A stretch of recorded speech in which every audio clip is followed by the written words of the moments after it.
Hello, hello, hello. Welcome to Royal Sussex Live. Welcome, one and all. Thank you so much for being here. And let me grab my slides and we can get started. Okay. Y'all been chatting up a storm. It's taking me forever to get to here. Thank you for being first, Fancy. Wow. uh, Well, there's another new member. Thank you very much for that, Lydia Washington. Okay.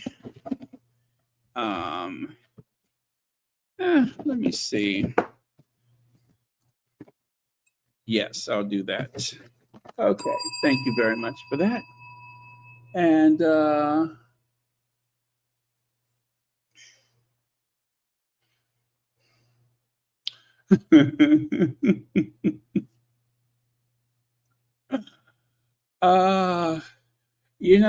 I wasn't even going to talk about that, but I had a change of heart.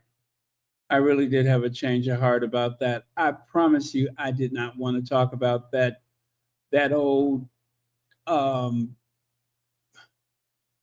what do you call it? That old billfold with the lining falling. Yeah, that old pocketbook with the torn lining and um, the smell of leftovers.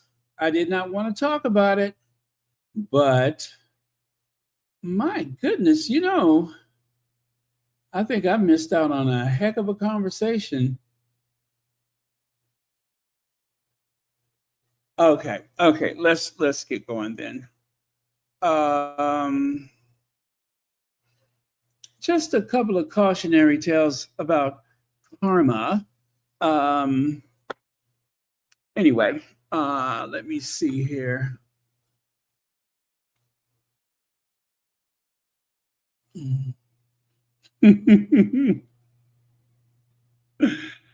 um, yeah, I have some thoughts about that.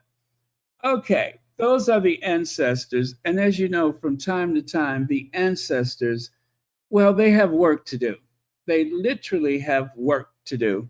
So they didn't work on quite a few people, usually people who are on the wrong side of history, people who decide to, you know, I don't mind that people want to report about the Sussexes, but it's the lies that get to me, the lies, the blatant lies.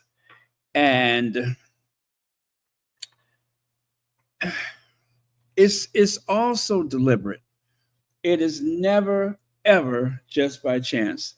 These people know exactly what they're doing when they tell these huge, big, fat lies. And I have I've had my fill of it. I'm sick of it. Do you hear me? Sick. I am just totally sick of it. I am sick and tired of being sick and tired. That's what I am. I am sick and tired of being sick and tired. I'm tired of people playing in our faces. They play in our faces, as the young people say. Do not play in my face. Okay, so wow, thank you, Ispy. I hope I'm saying it right. SL gifted one new Royal Sussex membership. Thank you very much for that. I really, really do appreciate that. And for those of you that have the new memberships, you can always go back and watch some of those. Well, it's only been one that I can think of, and that was the 8-hour marathon. You are now able to go and watch that 8-hour marathon. And I prayed to the good Lord that those that are blessed with the free memberships, I hope they do find the people who need it, want it, and desire those memberships the most. So it's all very random, I think. So I still need to do some research on that because I'm just not sure exactly what generates that. But I know there is a possibility that if you are up to the task, you can actually sponsor someone a new membership, just as we can see here on the screen. So that is always thoughtful and I'm sure greatly appreciated. Okay. So I just want to share these with you because there's no question that whatever it is that was said about the Sussexes, there was an excellent chance that you could have gotten your facts correct. You could have said things based on what you observed instead of what you feel. It is a bad case of tweeting, hate tweeting. And that's what happened this weekend is someone was hate tweeting. Instead of getting your behind up and going out there and doing the work, there are a lot of people who sat behind their keyboards and just unleashed hell on people who, as far as I'm concerned, not only did they not deserve it, but it was totally uncalled for. Fabrications, lies. And it should not have happened. And those who have committed that, they should be ashamed of themselves. They should absolutely be ashamed of themselves. And they deserve to get dragged and they deserve to get called out. So right here, Prince Harry and Meghan make surprise appearance to comfort people affected by LA wildfires. Okay, that's pretty neutral right there. To comfort people. However, the truth is they worked that day.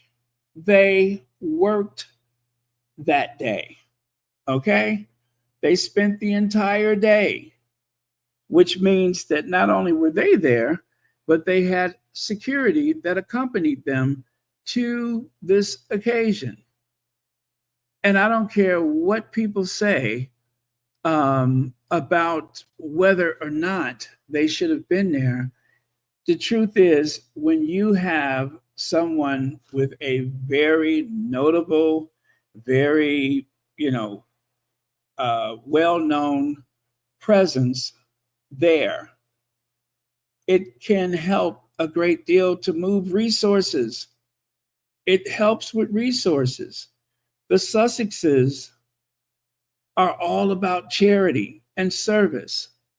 And it's those people, like the Sussexes, that know how to move pieces around, who know how to move assets around.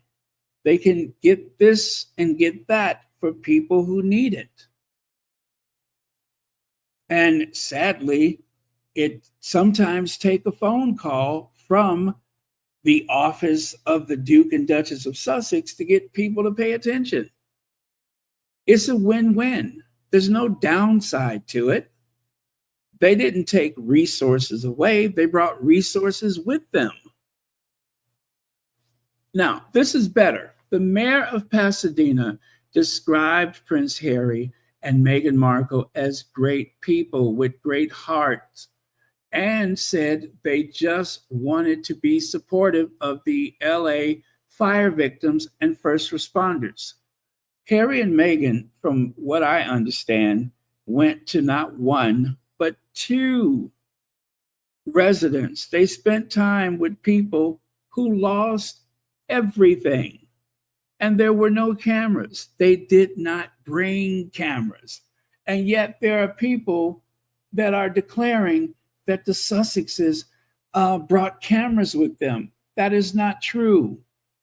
They actually worked in front of the cameras unnoticed and spent the better part of the day discreetly going from one place to the other, and no one was the wiser.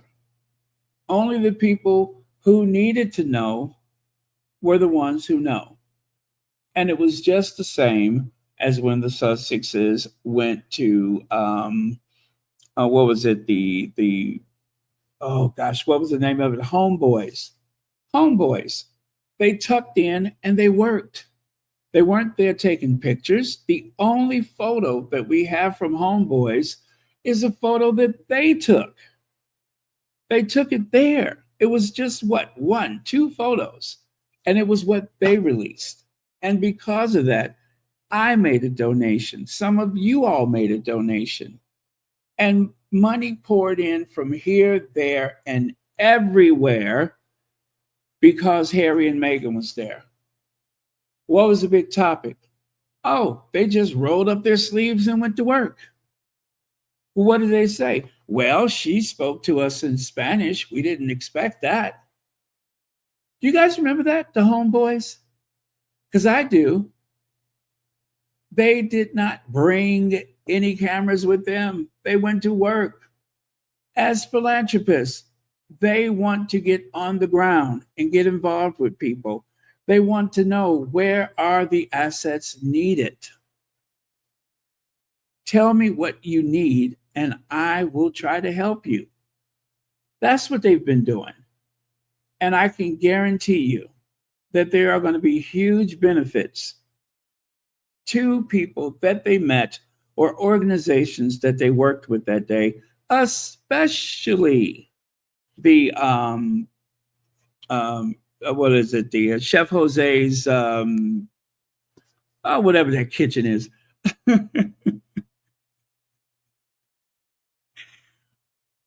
That is what happens when they go out.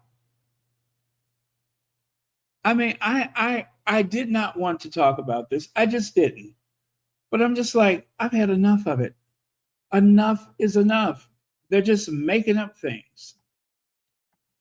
They are making up things just to suit their own twisted purposes. And as far as I'm concerned, there are just not enough people speaking out. If there's and now I understand the look. Now I understand the look. That look is Harry's instincts. Harry knows when there's some BS around. That's what that look is. We've seen that look before. He must have had a hunch. He must have had a feeling. Uh-oh, here comes the BS. Here comes the BS.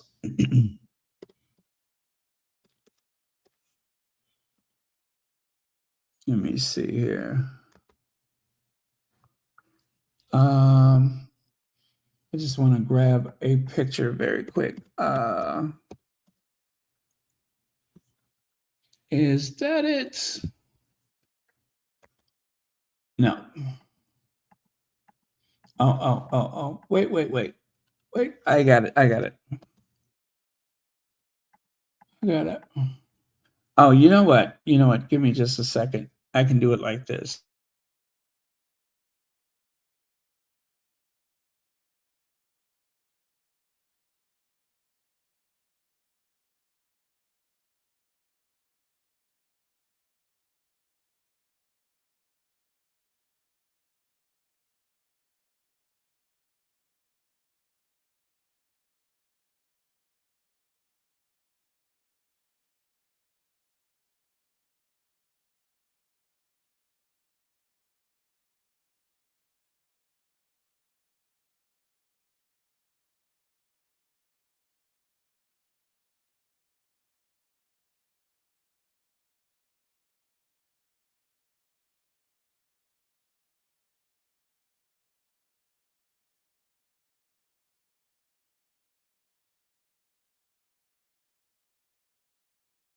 Okay, thank you. I found exactly what I needed.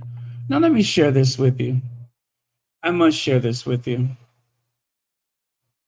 I got to do it. There we go. Okay. This is what I wanted to share with you.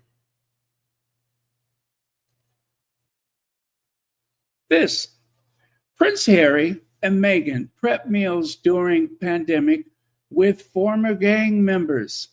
The staff was honored they took the time to see us, hear us walk on our journey today.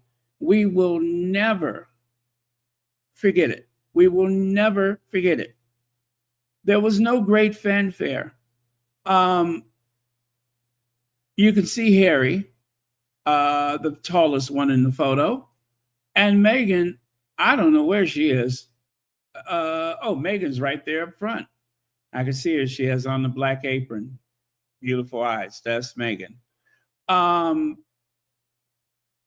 there was no great fanfare for this. They didn't. And look at, where is it? LA Food Bank. LA Food Bank.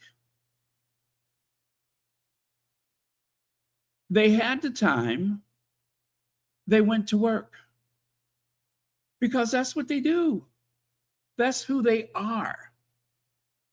That is who they are. They had the time. They went to work. No great fanfare. I think that this is cleanup by the palace. The initial reports were highlighted that they were working there. Now the palace PR are trying to shift it as if they didn't volunteer but only showed up. Oh God. Oh God. Let me see. Thank you for your comment. McDaniel says, it's funny how those that are spreading hate isn't out there to help. Right? Right? She literally is hate tweeting. She's some kind of keyboard warrior. But where is she spending her time? Where is she spending her time? That's what I would like to know. Where does she spend her time? I love it for HRH Princess, Duchess Meghan, and HRH Harry as those strong Popeye arms, broad chest, and lots of stamina. No doubt. Just an observation. Thank you, Diane Hawkins. CK says the haters who have visual media platforms, starting with the two white women on The View, do they film from their homes? Why hate on Meghan for not filming from her home? It's dumb. It's a dumb complaint. That's because that's pretty much all they have is to, like, I was listening to Lady Sussex. Actually, I finished it today. Unfortunately, I could not finish watching it yesterday, but I finished it today. And I noticed that there was a portion of the show where she played the sound from The View. And one of them said, I had to have someone tell me that she was not filming in her home. And that was just a very odd choice of words, that she had to have someone tell her. Because basically she admitted that if it wasn't for someone trying to kick the hornet's nest, she wouldn't have known one way or the other. She didn't care one way or the other. But now that she knows, now that she sees it, she cannot unsee it. And the way that they're using that fact about the show, declaring that it's not even her kitchen, is to make people feel as though something nefarious has happened. Meghan has pulled the wool over someone's eyes. But anybody who understands how these things work know that your typical at-home kitchen does not have the lighting, the ventilation, the workspace necessary for a successful cooking show. Although this is a lifestyle show, let's make sure we get that right. But I don't think that anyone would want to use their at-home kitchen, especially anyone who is concerned about security. Because if they would have filmed at the Casa de Sussex, there would have been endless conversation about every picture on the wall. Why is that broom leaning in that corner? She doesn't pay any attention to her dogs. You know, it would have been one thing after the other. There would have been no peace of mind whatsoever. Everything would be a challenge. They would challenge everything they saw. Uh,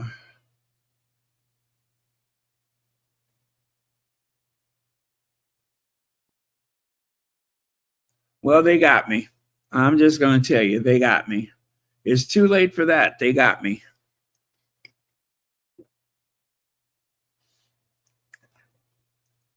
Yep, it is way too late for that.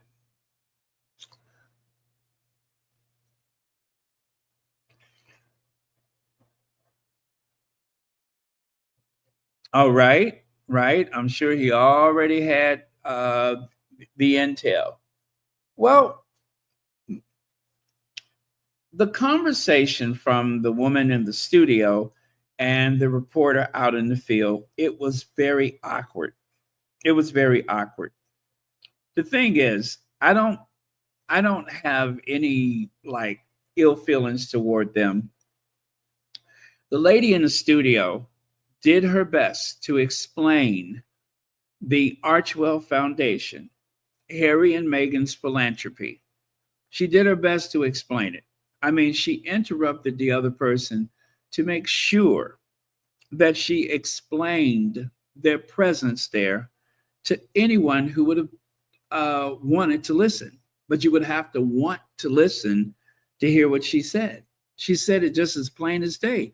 The Archwell Foundation, the World Kitchen, whatever. She explained it. And if I'm correct, I do believe she even said that Harry and Meghan have partnered with Chef Andreas in the past. So the facts, the information is out there for anyone who cares to listen, anyone who wants to tell the truth, or anybody for that matter who wants to hear the truth. Okay. Baron, those ladies play a role on the show. This is for the view, right? Yeah, I mean, of course, it's a formula,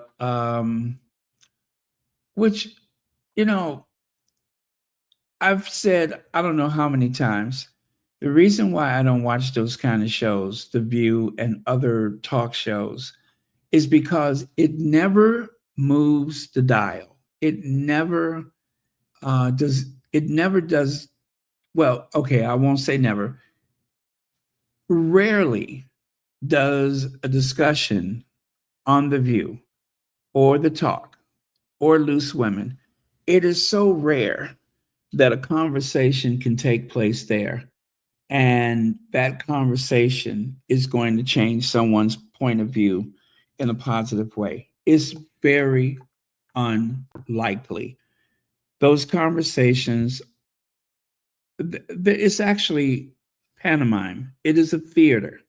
It is theater at its best because those women on The View or Loose Women or any show, first and foremost, they are there to shape the way you think, the way you see the world. And that is why their platform looks like a bunch of neighbors just sitting at someone's kitchen table because they want you to feel as though everyone is talking about this. And it is so important. We have to talk about it too.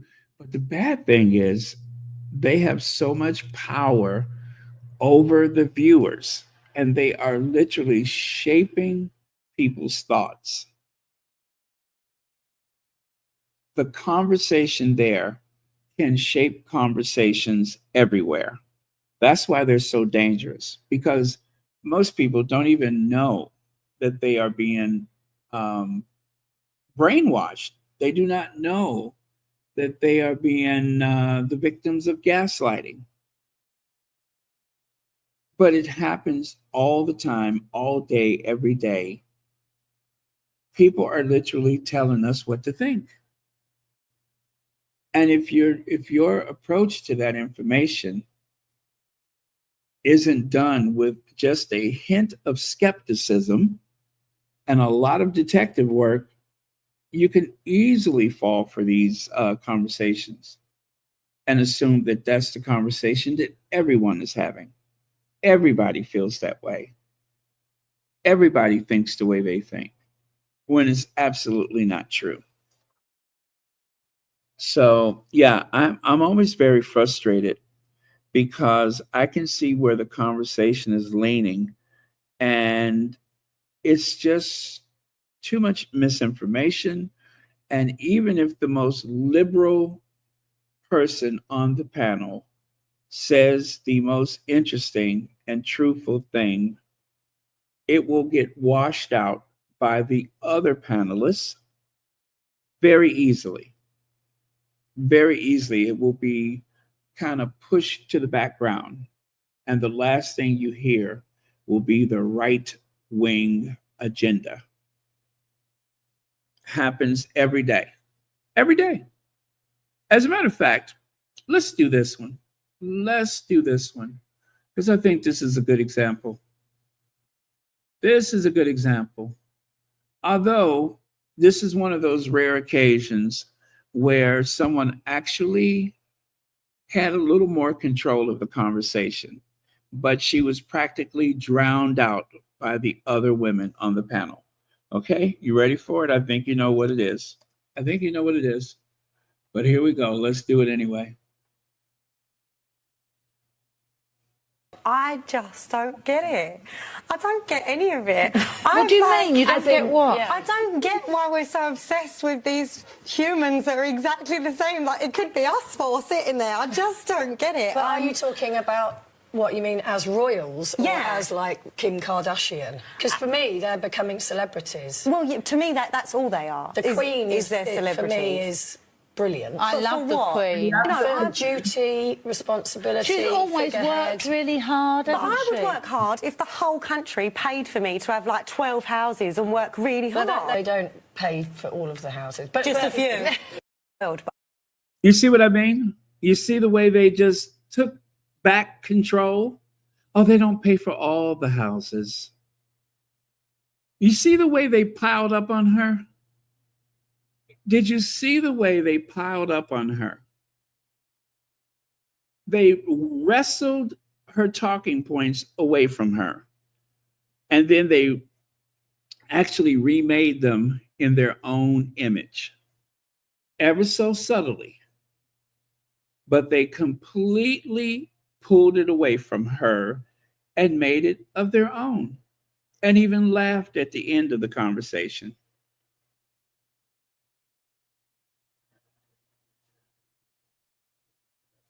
Okay, let me do this one. The Duke and Duchess of Sussex were seen handing out food partials and engaging with evacuees. Now, that one is pretty straightforward. I like that one. It also happens to be the truth. That is what they've done. But increasingly today, I am hearing people say that they were barely there, that they showed up, they took some photos, and they left. And isn't that the same thing that they said when Meghan went to the children's gala for the Children's Hospital? They said Meghan just showed up unannounced. She crashed the party. She didn't seem to know anybody. And then she left, even though she was the guest of honor from the hospital director or whatever his role is. She was invited and sat at the table with him. And somehow there wasn't a conversation about that. There were no photos, especially since Meghan does not go seeking photos. When the Sussexes want photos, they will bring their camera crew. And increasingly, it is very unlikely that that's what happens.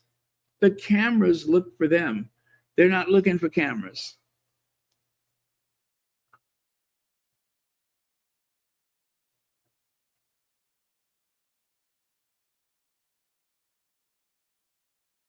What is that? So as some squatties are reposting negative posts from derangers and amplifying hate.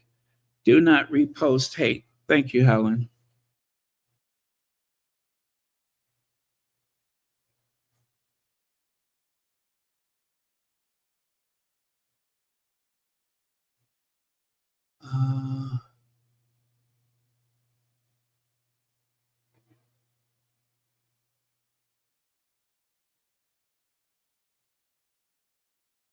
Okay, thank you, Vicky Chavez. Okay. All right, let me okay, one more. It is the British royal family and their PR. They won't let any positive press come out for Harry and Meghan, but especially Meghan. The British royal family PR people get to work to try to distort the narrative. Yes, that's exactly what happens. It is massively distorted, massively distorted. They will find one or two talking points and they will drag those talking points out. They will find a nugget of misinformation, right? And that bit of misinformation is where they decide to hang their hat. That is the hill that they'll die on, is that misinformation, if it comes to that. Okay. So that is not a lizard.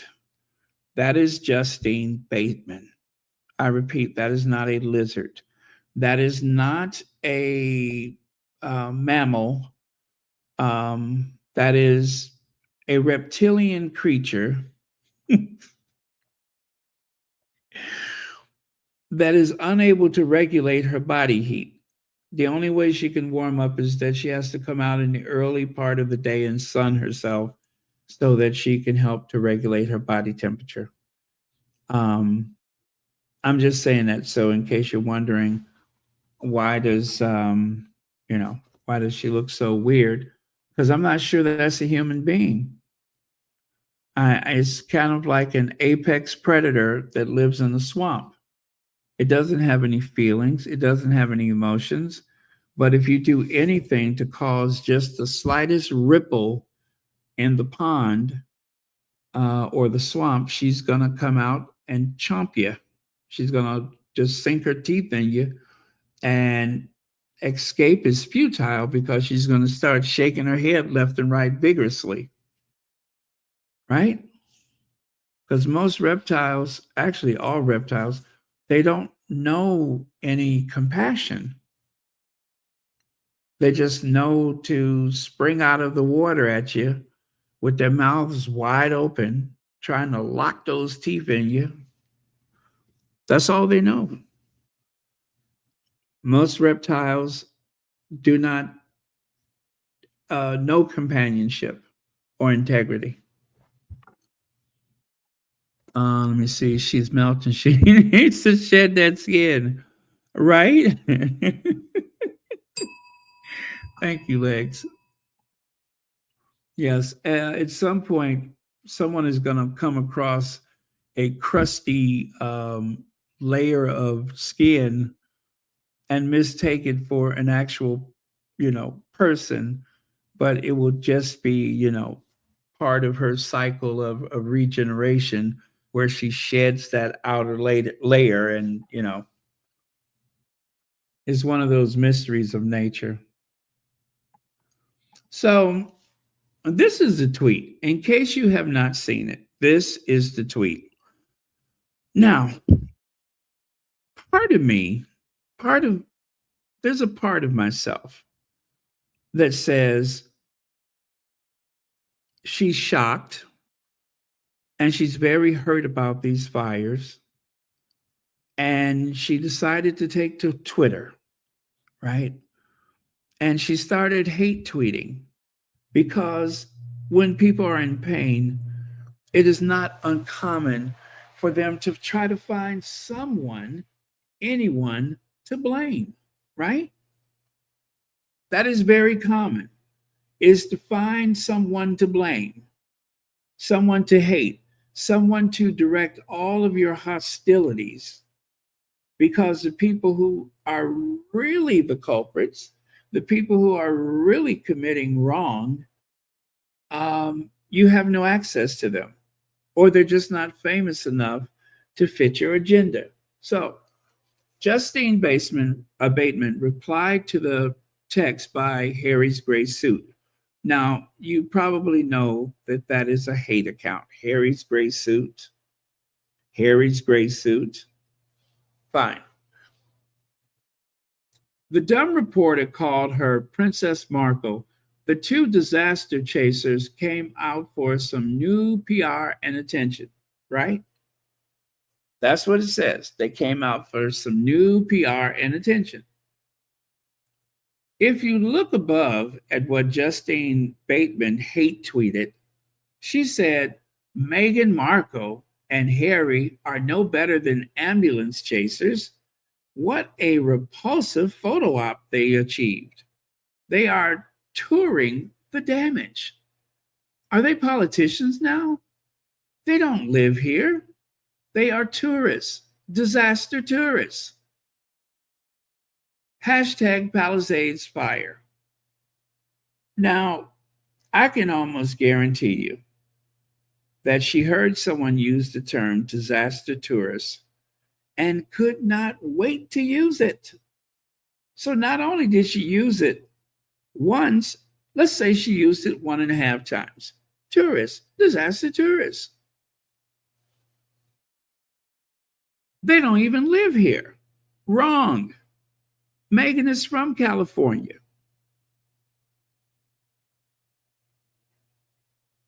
Ambulance chasers. If everyone is compelled to pitch in or out of the Los Angeles area, what difference does it make who pitches in? Especially if that is their set point. That is Meghan's thing. Ever since she was a kid, she's always pitched in. That is part of her personality. That is it within her character.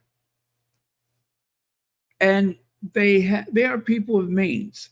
So it is within their gift to do something about it. We don't know exactly how Harry and Meghan have opened up their pocketbook, their wallet. We don't know. But we know them well enough to know that they've done something for the cause. They didn't just show up. They did not just show up.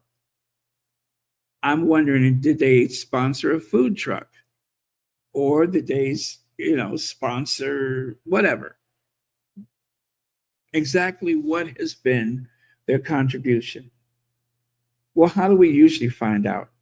The people that they have helped, the people that they have honored with their presence, those people are the ones that say, still excited about having had Harry and Meghan visit us at our whatever. That is what happens. They don't compel anyone to, say what they've done. They do what they intend to do, and they just get on with it with little or no fanfare.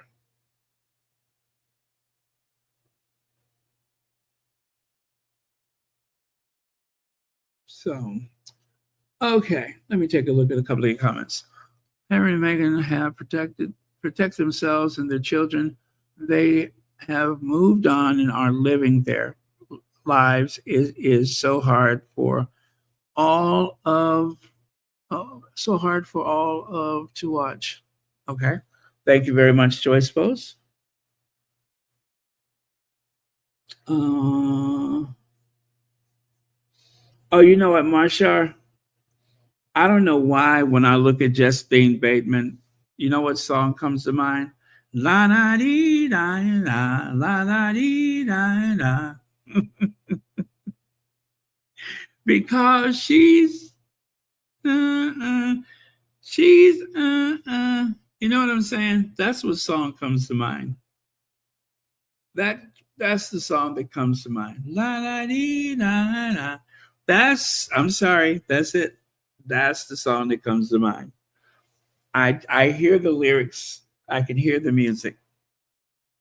In my head, I can hear it. That's what it reminds me of. She was on, what show was she on? What's the one? Without you, baby. What would I do, baby, without us? Sha-na-na-na. Yeah, she was on that show, right? I think so.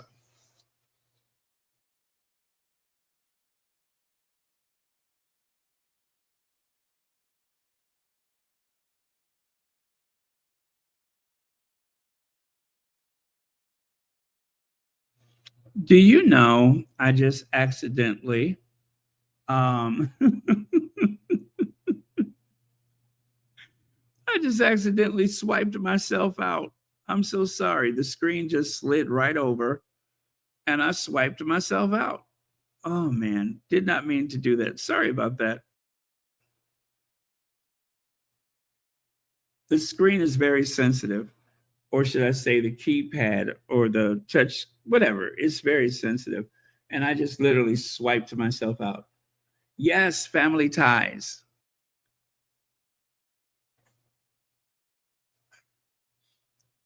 Okay, okay. I'm picking up what you're putting down. And she does appear to be that person. Yes. Yes. I'm picking up what you're putting down. Probably just bitter. Bitter. And you know, somebody needs to say it. Bitter. Bitter, bitter, bitter. Bitter, bitter, bitter. And somebody needs to say it. Mallory, that's right, Mallory. Gosh, she was so nice when she was on that show. I wonder what happened. I wonder what happened.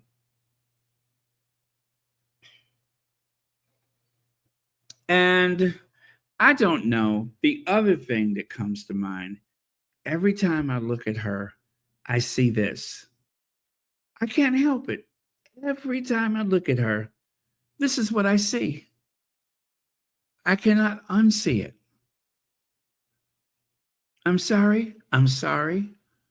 I don't mean to be cruel to animals, but I cannot unsee it. It's there and I cannot unsee it. Do you all see it too?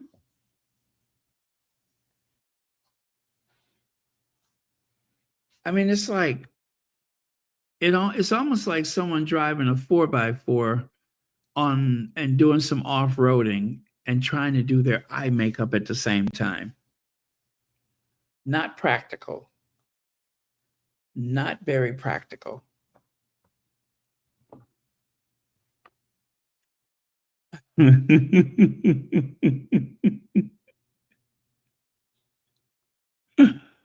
Oh. Yeah. I don't know. I was inspired. I was inspired. I'm like, where have I seen her before?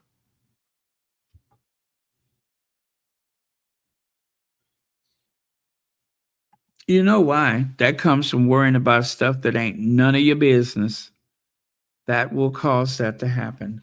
When people worry about stuff that ain't none of their business, they tend to age rapidly.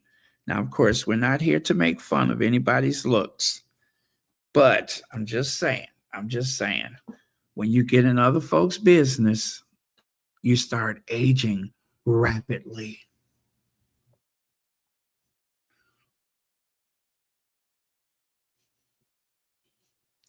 Oh, really? Oh, really? Well, that explains a lot. That explains a lot. Thank you so much for sharing that. And by the way, this is Justin Bateman, sister and brother, Justin Bateman. Good actor, Justin Bateman, sister and brother. And I forgot what he was on, but he was on something.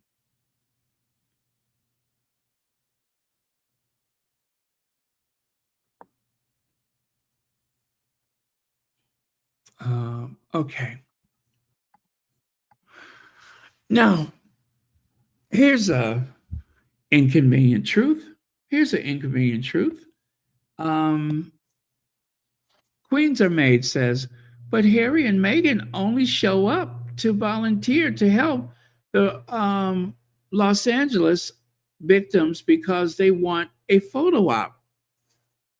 Those are the words of the royalists, right? That's what royalists say, is that they only showed up for a photo op. But if you take a look here, I remember the one on the left side. That's when Kate got in the helicopter and flew somewhere. I forgot what the cause was. She went and flew there on that 8 million pound helicopter. And all she did was move empty boxes around, wearing some high heels, right? She literally just moved boxes around. And people are saying that the boxes were empty. Do you mean to tell me that the future queen was called upon just to move boxes? No, she was called upon so that she can have the cameraman snap photos of her moving boxes. Y'all, those boxes are empty. And it did not take a helicopter ride by, the future queen unless they were trying to send a message. That's the only thing I can think of. The boxes are empty. By the way, she's wearing high heels. She's wearing high heels.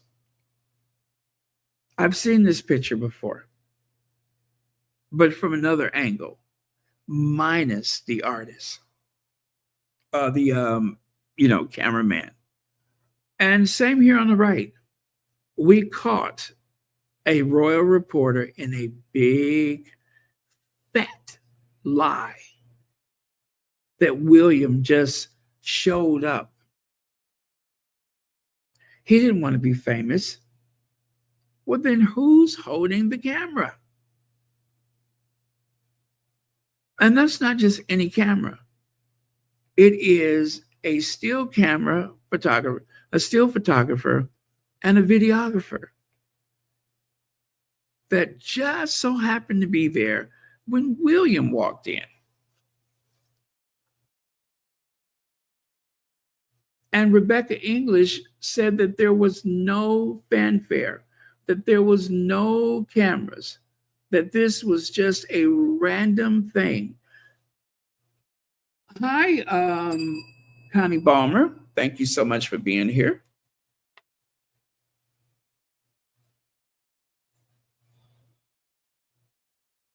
And when it comes to tourists and safari, tourists, what do you call this? Like on the left side there, Scottish writer Billy Kay tweeted, that is, what does no ye drive book, whatever that means. Another Twitter user says, how do they not realize how offensive and insensitive this is? Multimillionaires funded by the public visiting a food bank, it's obscene. One person added, such a shock and surprise. A flipping camera crew were there. This country is so broken, the future king exploiting the poverty of the peasants for a photo op. Happens every day with that family.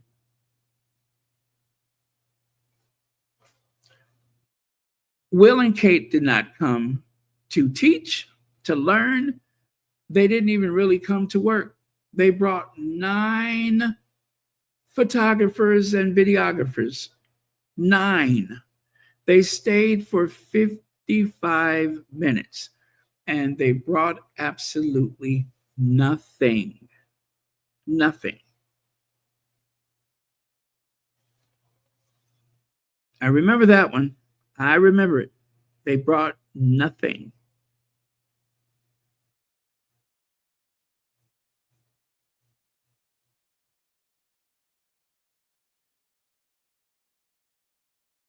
Now, snubbing the king, why don't big stars want to perform at Charles' coronation? Because it's bad for their brand. It is really bad for your brand to be seen with him, especially if you are, let's say famous, that you have a following. You don't want to give approval to him, that's for certain.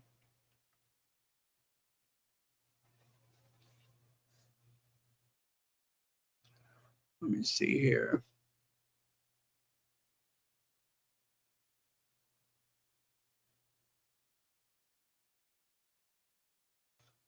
Yeah, absolutely. Thank you, Madison. Leslie Streeter. This is why it's important to have people of diverse background and knowledge in the room. That's not one person said the optics of this are bad. Bring some groceries so it looks less opportunistic. Means they're surrounded by the wrong people. But they can get away with this. They can get away with this. They could show up and be very superficial and get away with it. Because there's no great scrutiny for them. They reserve that for Harry and Meghan. They don't question their motives. Now, Jennifer Garner, born and raised in Houston, visits LA fires, talked to a lot of reporters, praised.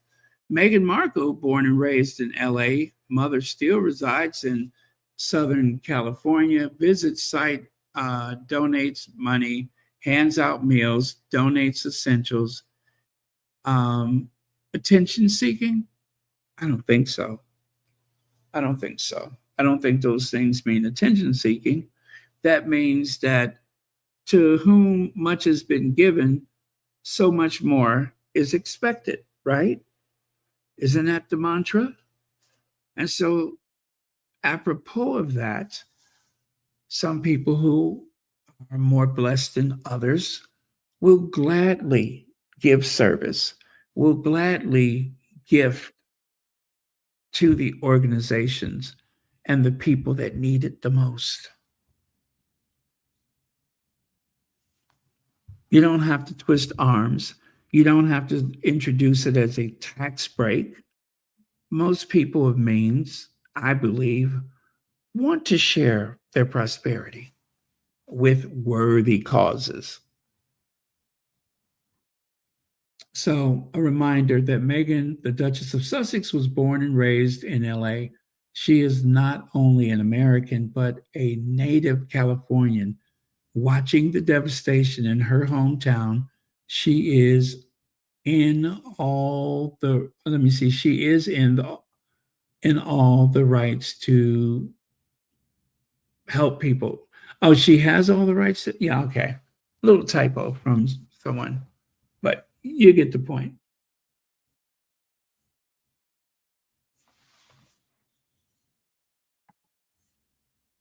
And check that out. There's Jennifer Garner stepping out of the World Central Kitchen truck. There's Meghan being comforted by Jose Andreas. And you can see the look on Meghan's face. This feels personal to her. This feels personal. And her eyes are saying, what can we do to help? What can we do to help? You feel helpless sitting at home just watching it.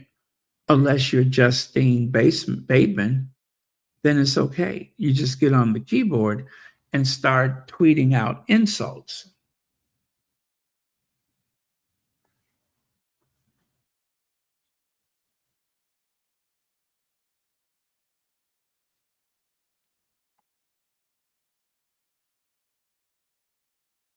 Okay. So, Hollywood star decided to stay in Los Angeles to help, joining forces with relief team to help feed firefighters who are still battling to control the fires. Jennifer was photographed accompanied by Chef Jose Andres, founder of the World Central Kitchen, which helps communities in crises. Jennifer was spotted arriving early in the morning to help provide food for firefighters currently working 20 to 30 hours straight. Jennifer's community has been affected, that is, including the church she attends with her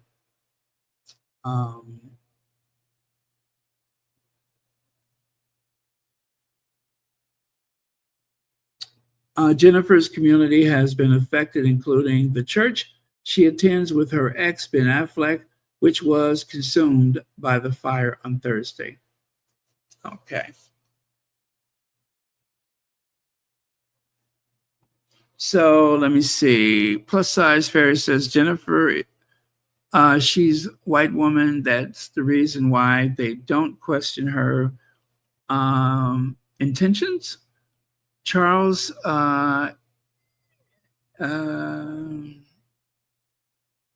Charles and William are to be blamed for this hate company. Thank you very much, Plus Size Fairy. Okay. So I want you to take a look at this. This is some hate tweeting. Actually, it's a lie, but I tried to make sure I kept the thread in order so you could hopefully understand. Deranger. She didn't stay for a few minutes, and I believe that's in reference to Jennifer Garner. Squatty. Did you notice the World Central Kitchen logo in all these images? Meghan and Harry's charity has supported World Central Kitchen going back to at least as far as 2020. World Central Kitchen is the predominant group feeding evacuees and responders. Deranger. Archwell is not named or mentioned on the World Central Kitchen website in any capacity. Have you noticed that? Have you also noticed that Chef Jose Andres has joined Williams Earthshot?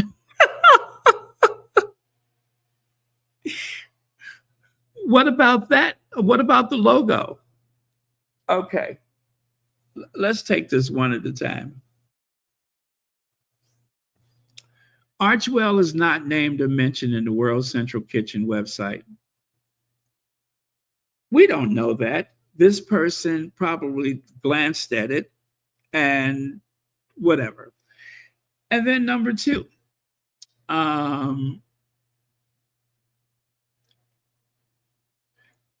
have you also noticed that Chef Jose Andres has joined Prince William's Earthshot?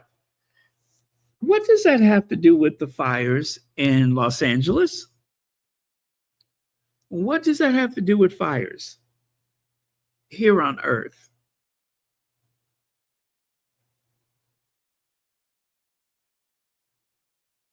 Anybody? You're struggling because it has nothing to do with the fires here on Earth. Nothing. It has nothing to do with it. Now, finally, the squatty says that's a lie. World Central Kitchen, in its joint philanthropic partnership with the Duke and Duchess of Sussex's nonprofit Archwell Foundation, is developing a series of 4 community relief centers in regions of the world prone to climate disasters. Okay? Okay, did you get all that?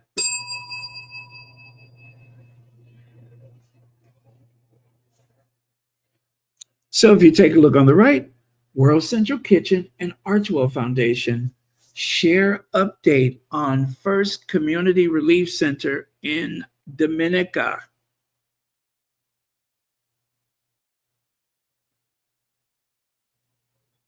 Now, what do they have to say for that? What do they have to say for that? Of course, by the time they got to that part, the thread was empty. They were done talking.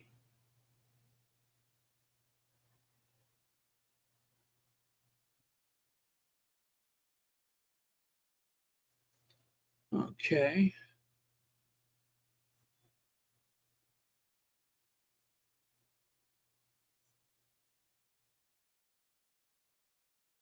Meghan Markle and Prince Harry have opened their home to friends evacuating LA fires.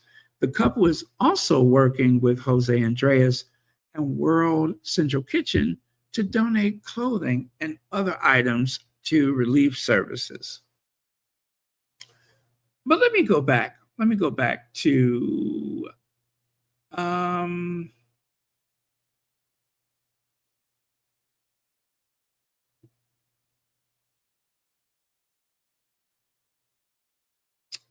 nope.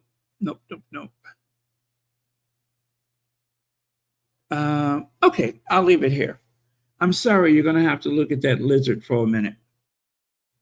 When she tweeted, I thought about this. When she tweeted, you can see Harry, you can see Meghan, and behind the guy here with the vest was the mayor of Pasadena.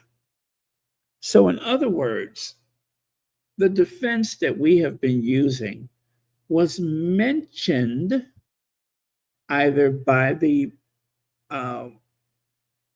camera crew, well, not camera crew, but the reporter that was there didn't know much about Harry and Meghan. But the lady she was speaking to at the studio, she interrupted so that she could explain Harry and Meghan's motivation for being there.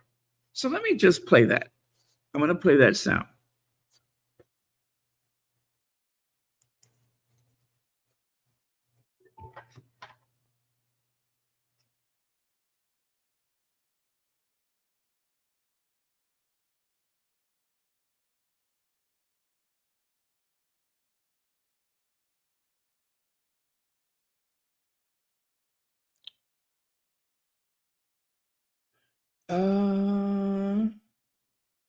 Give me a second here. You know what I'm looking for? I want to play what the mayor said, because the mayor, okay.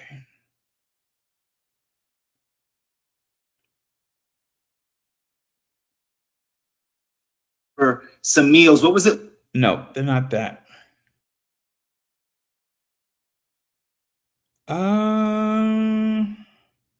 Here, no, not that one. Nope. People are handing out food. So they just arrived here not that long ago, and we were alerted to the fact that they were here. Earlier today, we also had an opportunity to grab first partner Jennifer Siebel Newsom, who was also giving out food. You see, there we have a better shot of Princess Markle as Meghan, as she's wearing that LA ball cap and talking to some of the volunteers. Not a lot of big fanfare for their arrival, obviously. I'm sure they just wanted to come and offer support and well wishes as they are hanging out with the commoners, I guess. That's one way to put it, huh, Marla? Yeah. And again, I just see the backside of Chef Jose Andres, whose World Central Kitchen has been so generous in making sure that evacuees have food and first responders as well. Other than let me just tell you this, Susan. So, Prince Harry and the Duchess of Sussex, Meghan Markle, they've already opened their home, $14 million home, by the way, in Montecito, which is, 90 miles north of the Palisades. They've opened their home to their friends who have been forced to evacuate, which, isn't surprising, makes sense. But they also have their Archwell Foundation, named after their son, Archie. And they're determining the most impactful ways to support those in need right now. So in addition to, I'm sure, working with Jose Andres and figuring out how they can help, they do have the Archwell Foundation, and they're trying to figure out, how best can we give back. Yeah, I feel like there are a lot of people who are doing the same thing. People have reached out to me, how can I help? And it's so frustrating because a lot of people want to donate goods, but when evacuees don't have a place to save goods, it's not really helpful unless you have a place to stay and a place to store those things. We just watched as Meghan Markle gave Jose Andres that hug, that warm hug, and again, the mayor's getting quite a bit of FaceTime with the two. Susan, how far away are you? Are you able to approach them, or are they heavily guarded? I would not say that. It seems like too intimate a moment to interrupt them. But I'm noticing that a little farther away, Princess Markle, she left that little group and now she's getting down and dirty. She truly wants to help. I mean, she's in her civvies and not exactly glammed up, but she bent over that plastic bin. It looked as if she was literally going to start helping people. She's offering up hugs, which are so needed. We have to remember this is where she's from, right? I mean, she grew up in Los Angeles. She grew up in Los Angeles and as you said, has been living in the Santa Barbara area for some time now.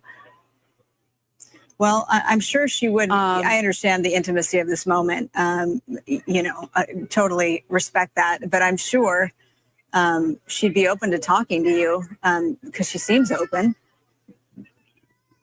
Yeah, let's see. She was sort of coming over this way. So let's see if we can grab her. And the mayor, Victor Gordo, well, maybe he can, make the introduction. Right. Okay. We're getting body checked, so. Mayor, do you want to say a couple words? Can we grab you briefly? Sure. How is it to have Prince Harry and Princess Markle here, Meghan here? Well, it's great people, great personalities, and great heart for them to come out here and meet with the first responders, meet with the people who are affected. Is very important. They really buoyed the spirits of the first responders. We visited the command post at the Rose Bowl, and people were very happy to see them. Yeah. The area. So was there something in that triggered Justine Bateman? Was it because she was called Princess Markle? Was it because they said that they visited first responders and everybody received them well? This is information that was available in that video that you see on the screen. That was available. And even if she did not want to listen to the whole thing, the point is it was available. She could have gotten an explanation. Not that she deserves one, but she could have gotten a full account of what had happened, why the Sussexes were there, what were they trying to achieve. All of that information was available. She didn't care about that. She saw the Sussexes and she saw red. That was all she cared about. As though her anger needed to go toward them, was directed at them for what? What are they guilty of? What are they guilty of? That's what I'm trying to figure out is exactly what is Harry and Meghan guilty of? What crime did they commit?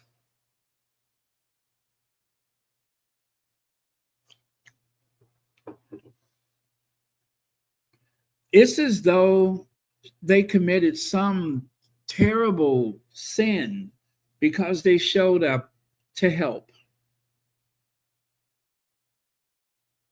I mean, the idea of it's offensive to say disaster tourists, as though Harry and Meghan drove 90 miles at a place where, let's face it, anyone there in an emotionally charged situation like that, anyone there could have put themselves at risk just by showing up. Because to get to that point, you had to go through other spaces, some of which may have, like, for instance, the Sussexes went to visit some of the people that lost their homes. And from what I hear, and I don't want to like overly exaggerate things, but from what I hear, there are some places that are practically lawless right now.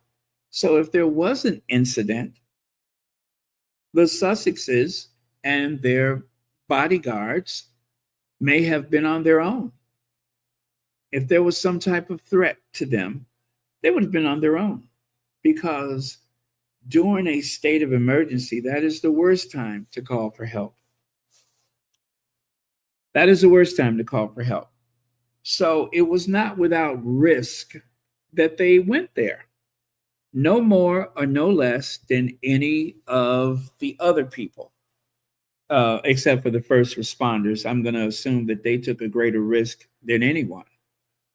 But aside from that, for anyone who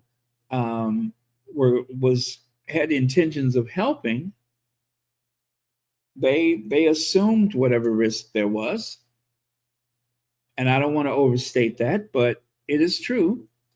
If you get out of bed and you go to a place that has suddenly become lawless, which some of those areas of Los Angeles have become lawless. There were people who lost cell service. There were people who, and let me put it to you like this. You could not call the police. You could not call the police. You can, and there is a chance that they may not have the resources to help you.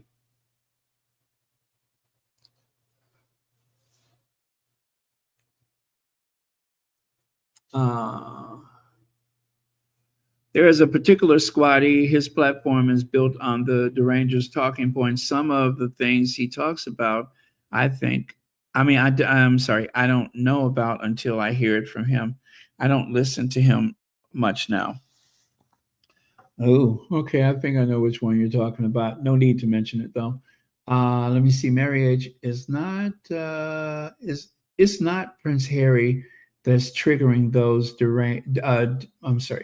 denigrates Karens, degenerate Karens. I'm sorry. Is Princess Meghan that drives them up the wall, and I love it. You just like the messiness, don't you? When I'm trying to get on their nerves, the name that I call Meghan when I'm really trying to drive them crazy. You know what name I use. My point is, though, this tweet was malicious.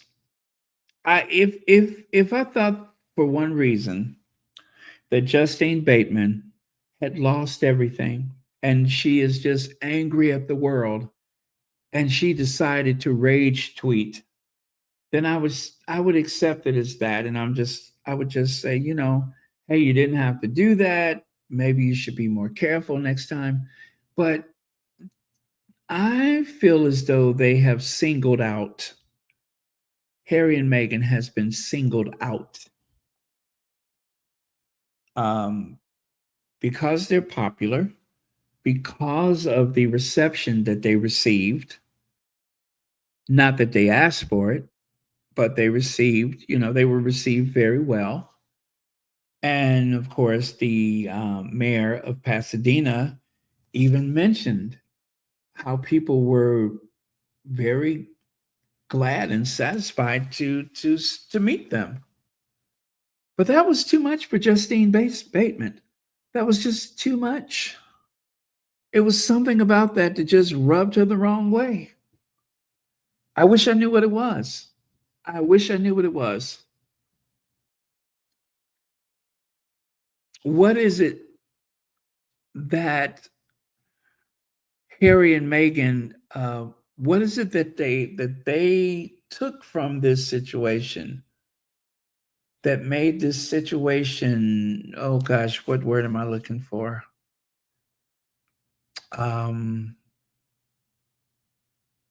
Off balance? I don't know. I don't know what word I'm looking for, but oh, you guys, I did not want to talk about this. I knew about it yesterday. I chose not to talk about it. Baron, the professor went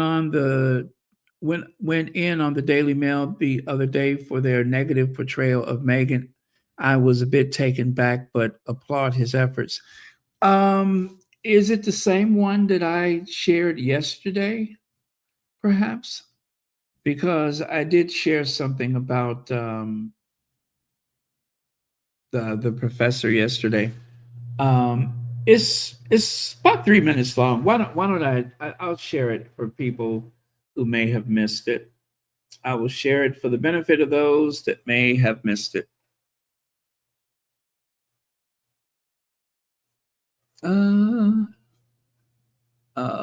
There we go.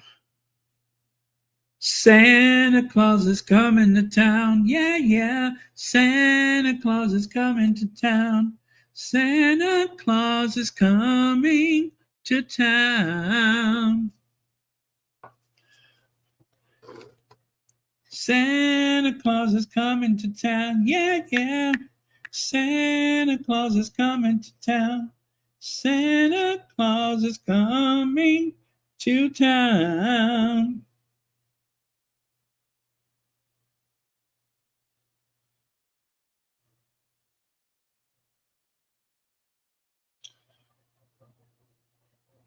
And Meghan have been visiting the fires in California, in Pasadena, visiting the evacuees of the Eaton fire, and these magazines and newspaper articles like Elle and so on have been very positive and talking about these the efforts to lift the spirits of the victims, whereas the Daily Mirror did an article, and it's sort of snide and unattractive. And I'm going to read what it says. Prince Harry and wife Meghan Markle appeared as US versions of the royals as they visited victims of the LA wildfires, according to a body language expert. What exactly is that? Thousands of people have been made homeless by these fires, which may or may not be a result of arson. And it's certainly a tragedy that requires help. And they've donated supplies, they've opened their house to people, and they've encouraged others to open their houses to friends, relatives, and those people who've been made homeless, their neighbors. And you know, big names have lost their houses, Mel Gibson, Anthony Hopkins, and so on. And they've donated, Prince Harry and Meghan have donated clothing, children's items, other essential supplies, and encouraged the people in America to do the same. I think there comes a point where the snide, nasty comments need to stop. And it only seems to be in the UK where this sort of nastiness is bred. It's not there in the international press at all. In the international press, there's a salute for the efforts being made by Prince Harry and Meghan, and they are indeed the spirit of the royal family at its best. And that's how it should be. So when they're actually doing their job, why do these horrible gutter press writers in the UK sneer with such concerted abandon. I don't really understand the negativity and the nastiness, but maybe somebody has greater insight than I do. Will be met. Okay. And Meghan have been visiting the fires in California. Okay, so let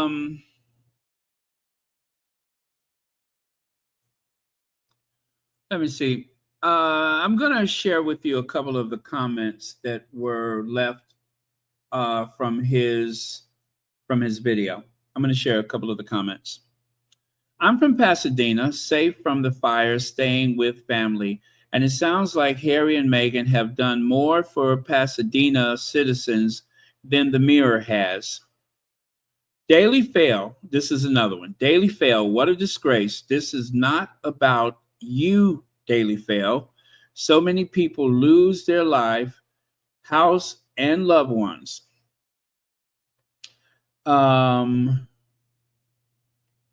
And someone added to that comment by saying, they are so hateful. These daily hate appears as U.S. royal version. The UK royals would ever spontaneously visit disasters sites out of laziness. Besides, the British royal family knows no spontaneity in humanity. Such a visit would only be prescribed to them for all kinds of publicity reasons, including the whole script, which would cost the taxpayers a lot of money. In addition, Harry and Meghan, as neighbors in this area, also run the risk of losing their house. They run the risk of losing their house. And maybe the person, conceivably, if it can happen there, it could happen anywhere. But the point is, they left their home to go and help people that have lost their homes. Someone else said, there comes a point where the snide, nasty comments need to stop. Amen to that, Professor. Thank you for your wisdom, kindness, and generous thoughts. I get so upset at the unchallenged hate mongers making money from spreading nasty misinformation about Meghan. Why can't people be more decent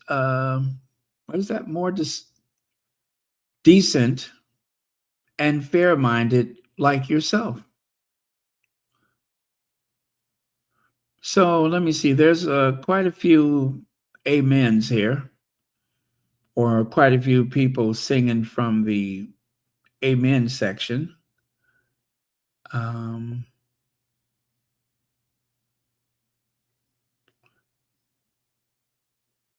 Okay, so this one says, if the professor cannot understand the British gutter press, then how can a mere mortal like me understand those god-awful haters from the British tabloids? Thanks, Professor Tim, for a sensible comment. Well done.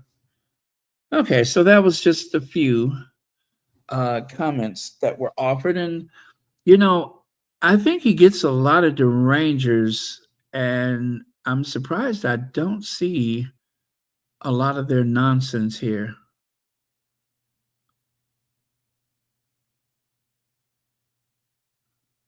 Okay. Well, there you have it. So, thank you so much, Leslie F. And see you, Santa. Santa baby. All right. Giuseppe. Oh, yeah, that's the brother. We did that.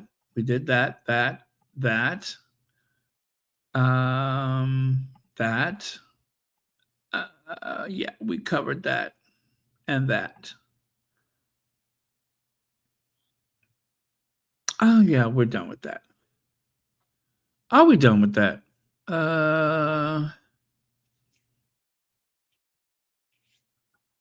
The couple is also working with Jose Andreas and World Central Kitchen and has donated clothing and other items to relief services. Okay, yeah, we're done with that. All right. Unhinged. You know, I was trying to be fair, and I still think I was fair because I was trying to establish whether this is just someone who's in pain and just targeted the first people that she saw. But no, this is someone who was being malicious because, as I said, that interview with the mayor of Pasadena was fully loaded with a little bit of Harry and Meghan's, history of philanthropy. And had she, gone the extra step and done just the slightest amount of research, it's not like the information is not out there. But you got to want the information to make it happen, or to find it rather. So, okay.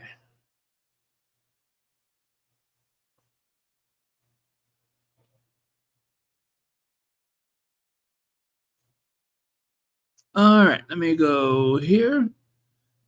Oh, the albino assassin.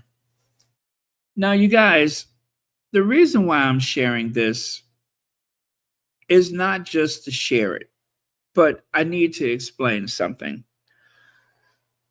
Every American I know is saying the same thing after disaster tourist Meghan delayed Netflix show to focus on LA wildfires. Now, I did not read the article. I don't need to. But I just wanted to point out the headline, every American I know.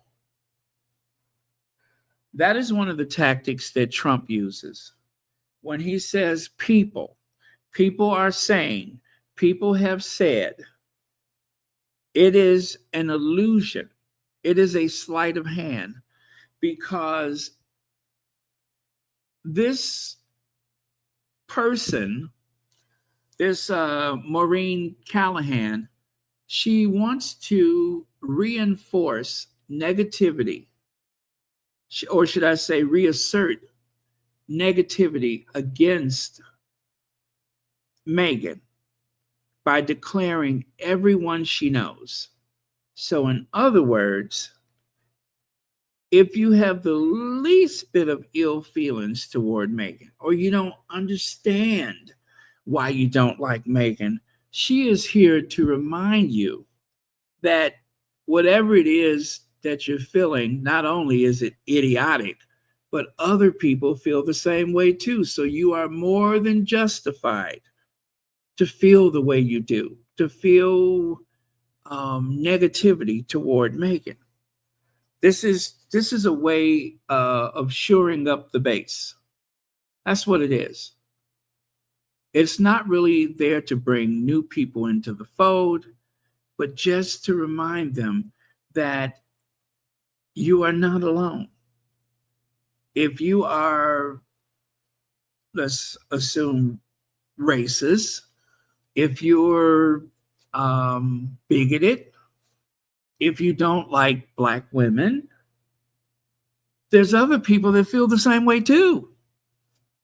As a matter of fact, every American she knows is saying the same thing. That is one of the tactics that are used,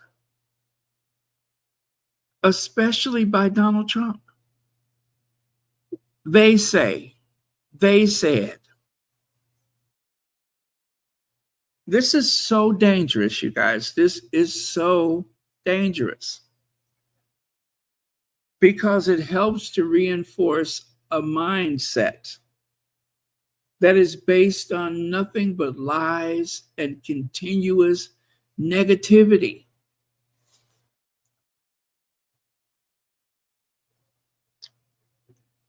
This is deliberate propaganda. Every American I know is saying the same thing. This is awful. This is awful.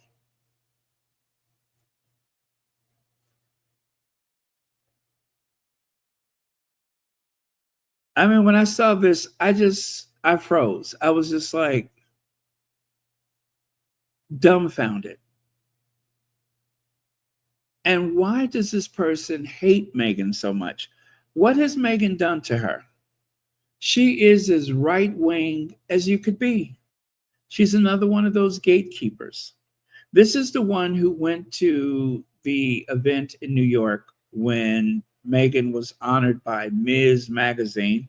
Well, I do believe somehow she got herself a ticket to attend the event. And the only thing that she had to say was Meghan's speech seemed to be a word salad. That is another one of those words or phrases that you use in order to lead people's thoughts in a certain direction, so that every time Meghan speaks, you associate her with a word salad. If someone says she didn't make sense, then instantly that's because she speaks word salad. This is one of the most dangerous of their reporters. This one right here. This one, that Catherine Graham. I mean, they're all pretty trashy. Don't get me wrong, they're all pretty trashy.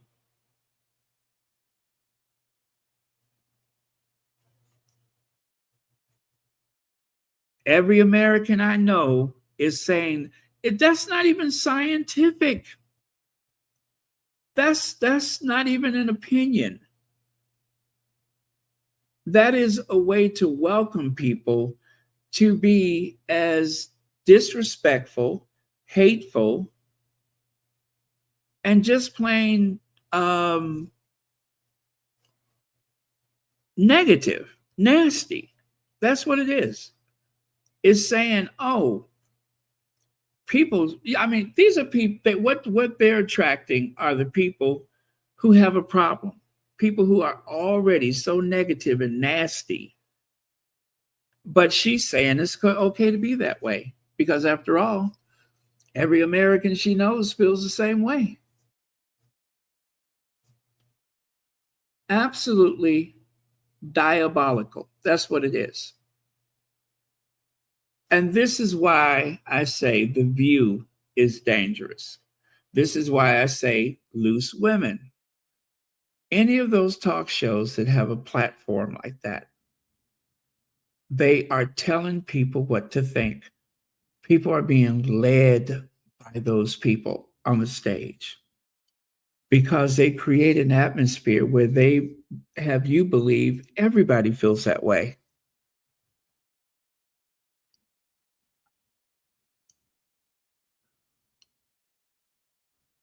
That's why this is so dangerous.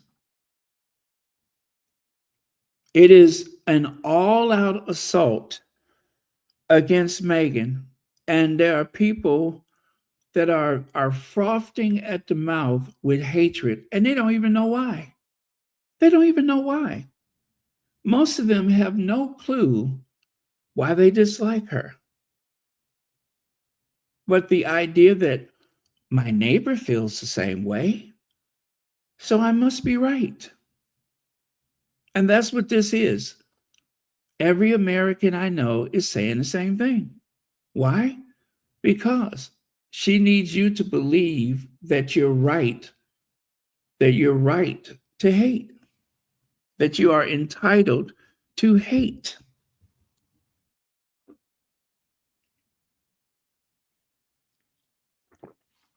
It's your duty. It is your duty to hate. a very, very dangerous individual. And she's not alone. They hire people like this at the Daily Mail because, along with Rupert Murdoch, Lord Nappyhead's intention is to lead the masses off the cliff. It doesn't matter who gets hurt. It doesn't matter whether they're right or wrong, so long as you see things their way. And they appeal to the lowest instincts of humanity, the most primal instincts, violence and hatred. That's what they appeal to.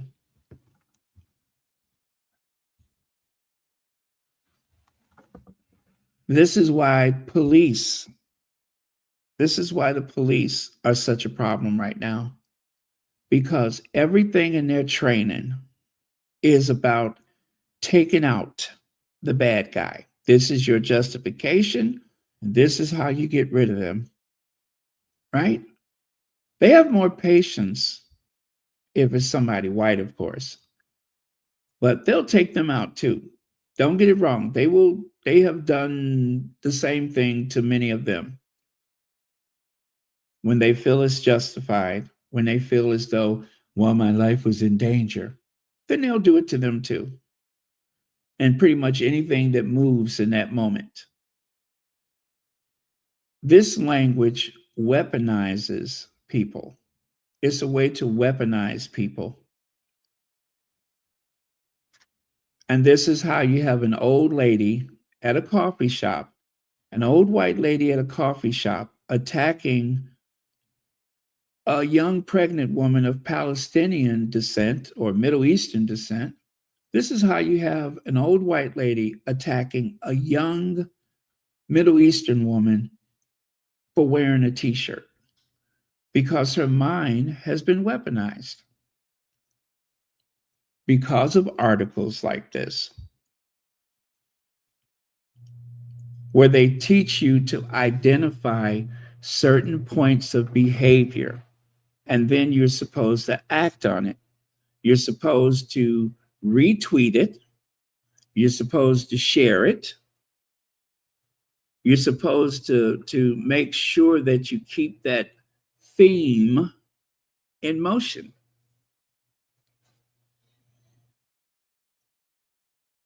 So the professor was right. The professor was right, but he didn't go deep enough. I don't have the time. I'm not even qualified to go deep enough, but I know what I see. I recognize what I'm seeing.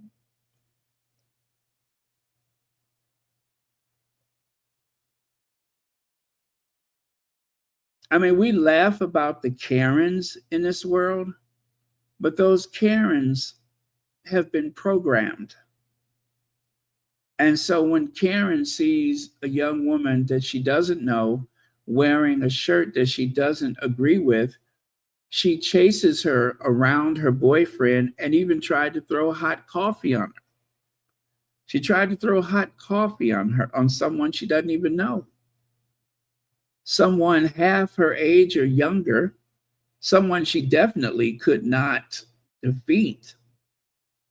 But like some trained attack animal, she went after this girl. And it's language like this that causes that to happen. That's why this happens.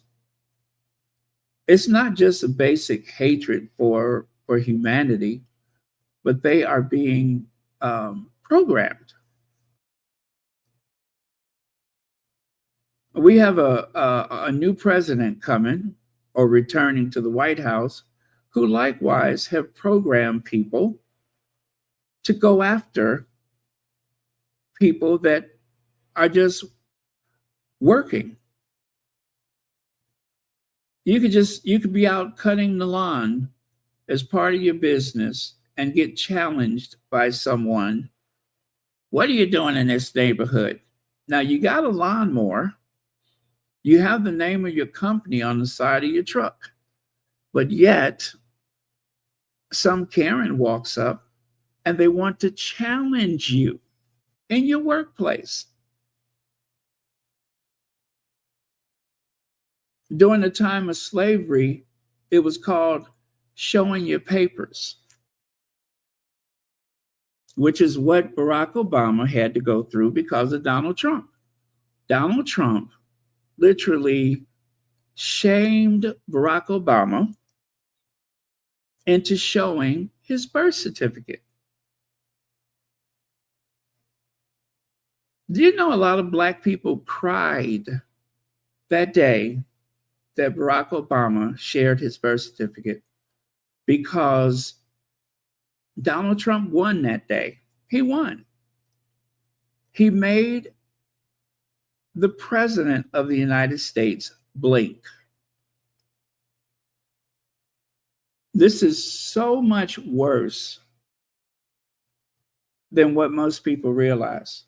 This vitriol, this use of fear, antagonism. It makes people unsafe. So what happens the next time Harry and Meghan show up? What's going to happen? Or did Justine Bateman even care about that or think about that? What's going to happen?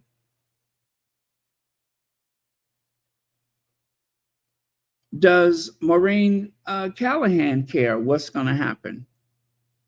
Because language like this can cause you harm. You can be challenged by someone who thinks that you're just there for selfish reasons.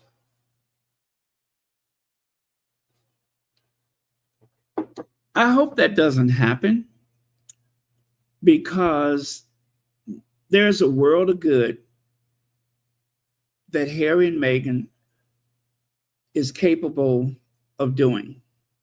They can provide so much to so many people. They can use their influence to coordinate, facilitate, sponsor. They can open up their checkbooks. And they have a whole Sussex squad that has donated, over $2 million in the past few years? Is that what we've donated?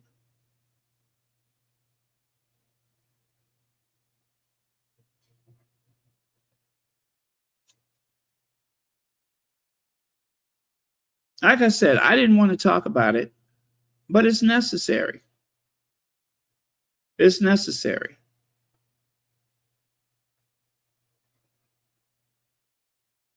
Because Harry and Meghan have an incredible platform, because they can command so much attention, even without leaving the house, even without being seen or speaking a word, they have more influence than all the rest of the royal family on their best day.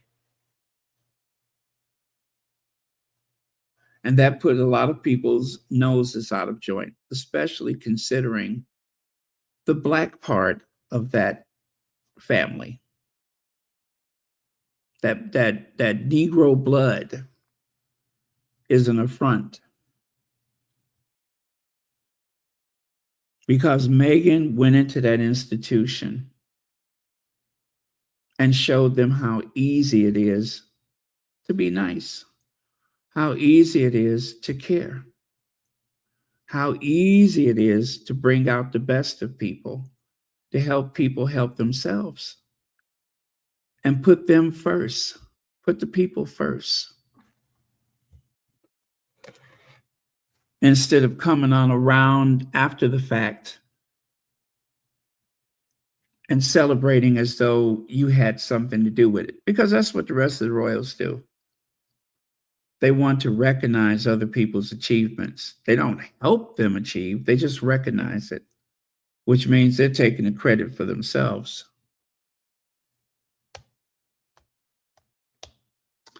Let's see, Elaine Parker. Where am I at here? Oh, thank you so much for the super sticker. And Bond says, haters are going to hate. We cannot take advice from prehistoric woolly mammoth. Leave Megan alone. Thank you, Vaughn. And let me see here.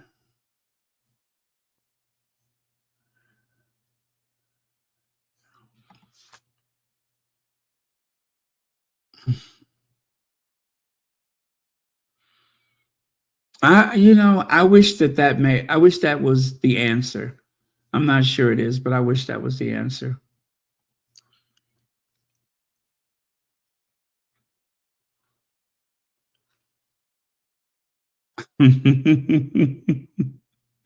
I had to say something about that 78-year-old orange panty waist.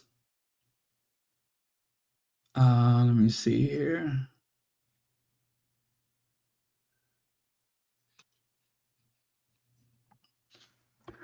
Let me see. It's not like the corrupt mainstream media is doing it. That's why we come over to your independent news channel. Oh, thank you, Paula girl.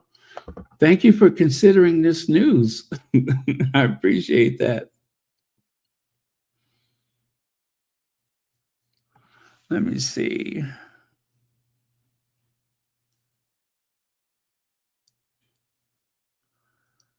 Was that probably what people triggered to do? She's doing the king and the heir's work. Well, yeah, and that in the entire right-wing white supremacist point of view. I believe that the political agenda of the right wing to make sure that I think that people just don't want to give up. They're afraid of losing their privilege. They're afraid of losing their privilege. That's what it is. They're afraid to lose their privilege. There are certain privileges to being a white man in Western society. There's a certain privilege that comes with that. That is where most of the wealth is concentrated, followed by women. In particular, the women that have married some of these one percenters. They inherit a lot of the money. They control a lot of the money.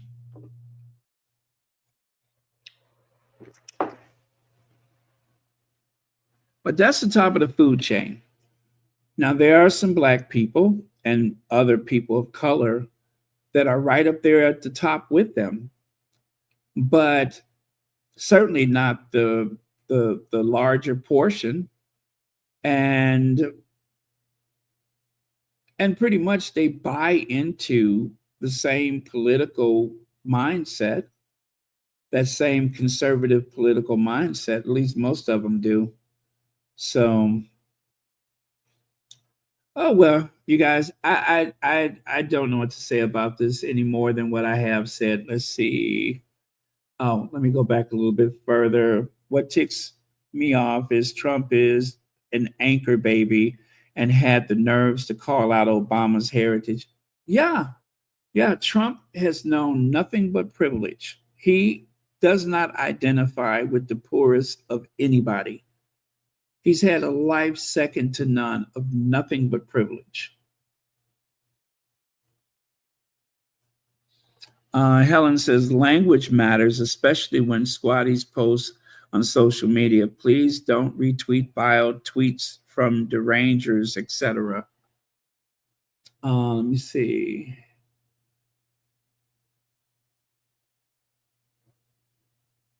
What is that? Oh, okay. Let me see. From the very first time that I've seen Meghan's letter to Hillary Clinton at 10 years old, I So interested in her character. Very impressive. Thank you very much for that, TMCD.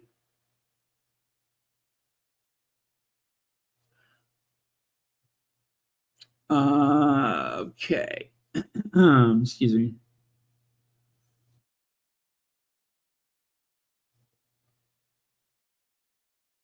Oh, okay. She had an announcement for January the 14th. Oh, thank you so much for that. I did not know that.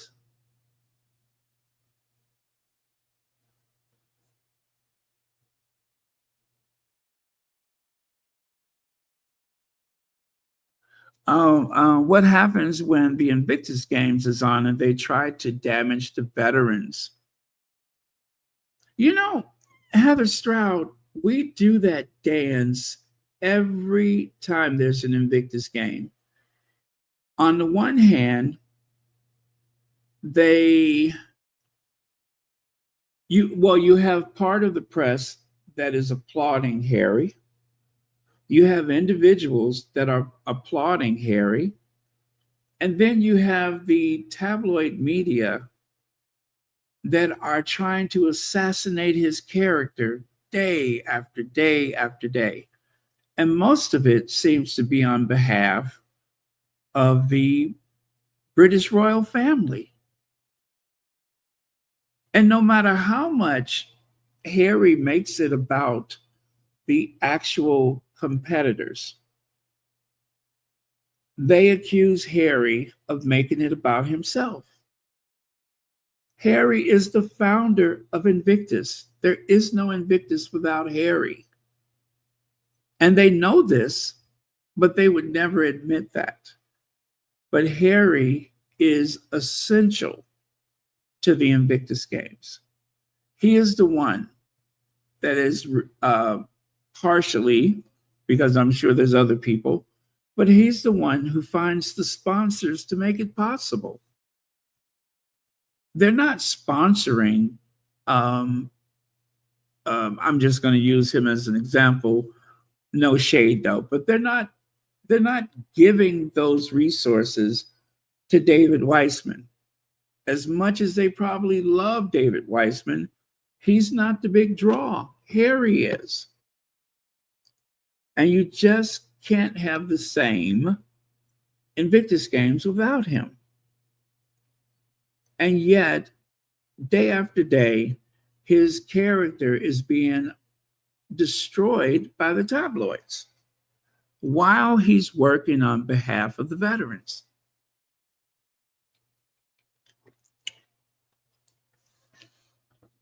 And all I want from the Invictus Games is to watch the competitors, to watch Harry and Meghan. Meghan doesn't come for the first few days of Invictus Games, and that's all they talk about is where's Meghan? Are they have they separated and all that kind of stuff. Then Meghan shows up. She says, "Oh, sorry, I'm late. The kids," but and then that becomes a huge story. If she didn't show up at all, that would be a huge story. Meghan's trying to make the Invictus Games about herself. It's exhausting, you guys. God, I'm exhausted from that. It is exhausting. And as what is his name? Patrick J. Adams said, when I'm doing an interview and the subject of Meghan comes up, whatever I say, I'm already writing tomorrow's headline in my head. Because if he says the least thing that seems provocative, it is going to trend for the next 48 hours. Anything he says.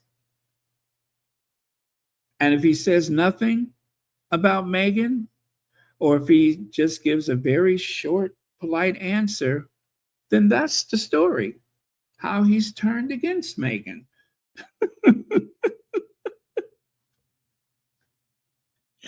Then that becomes the story. I'm just like, how much more of this? And And that's why Professor Wilson was frustrated. That was frustration you heard in his voice. Was how much longer is this going to go on? How much longer is the snide remarks going to go on? When does that end? When can we just hear the story as it is instead of how it has been reimagined?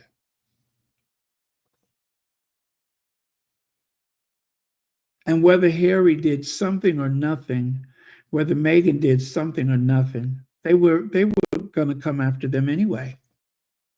If there was no, if they just lived off of the money they had, then they would be the world's greatest freeloaders, which is what they referred to the Duke and Duchess of Windsor.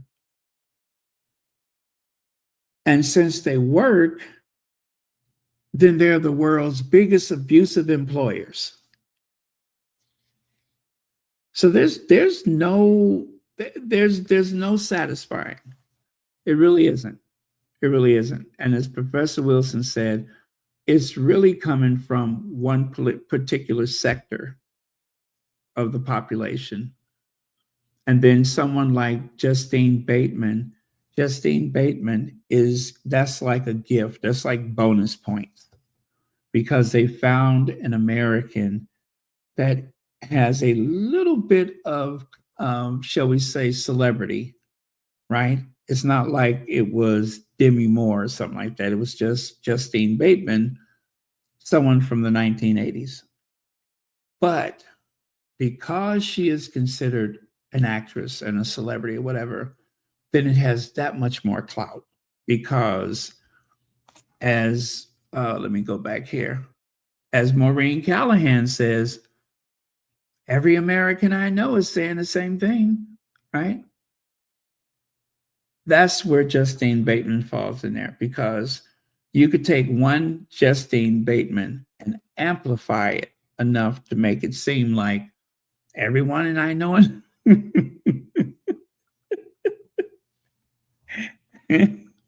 It becomes amplified.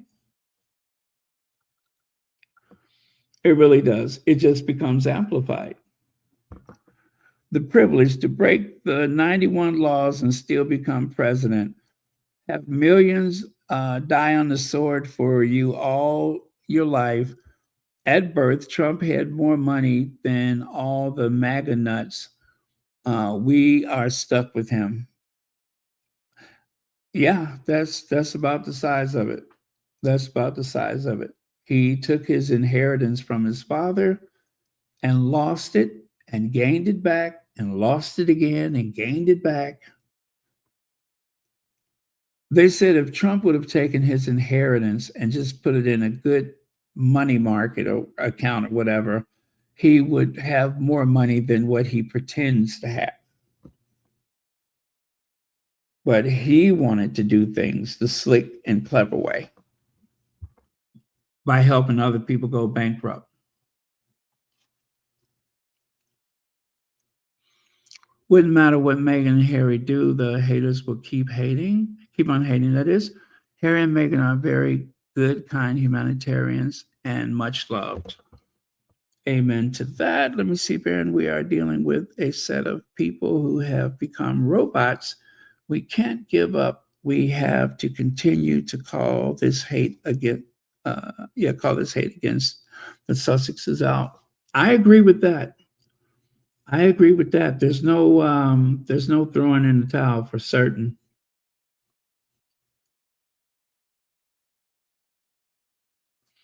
Yeah, the root of it is money, isn't it? The root of it is money. But there's also a cultural war going on, and Harry and Meghan are caught in the middle of this cultural revolution. Harry and Meghan are unfortunately stuck in the middle of a cultural revolution. And I guess it's just human nature. They would expect people to choose a side, Coke or Pepsi. You have to choose one. You cannot be neutral, and you can't, not vote. You have to say Coke or Pepsi. It's one of those cases where they force people to choose.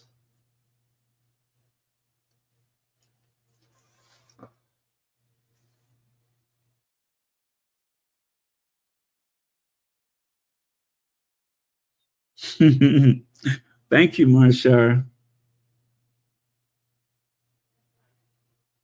Let me see.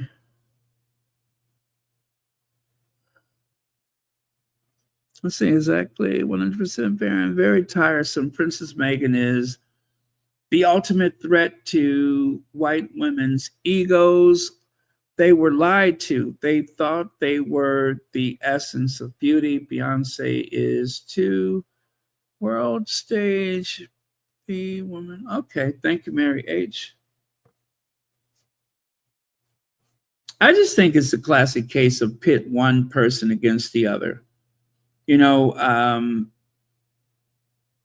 politicians in the early days of the United States, they pitted one group against the other. So even for places where there were free Black men and Black women, and there were, of course, white men and women with the financial equivalency of whatever Black community, of course, you would pit one group against the other. And usually, like with Tulsa, Oklahoma,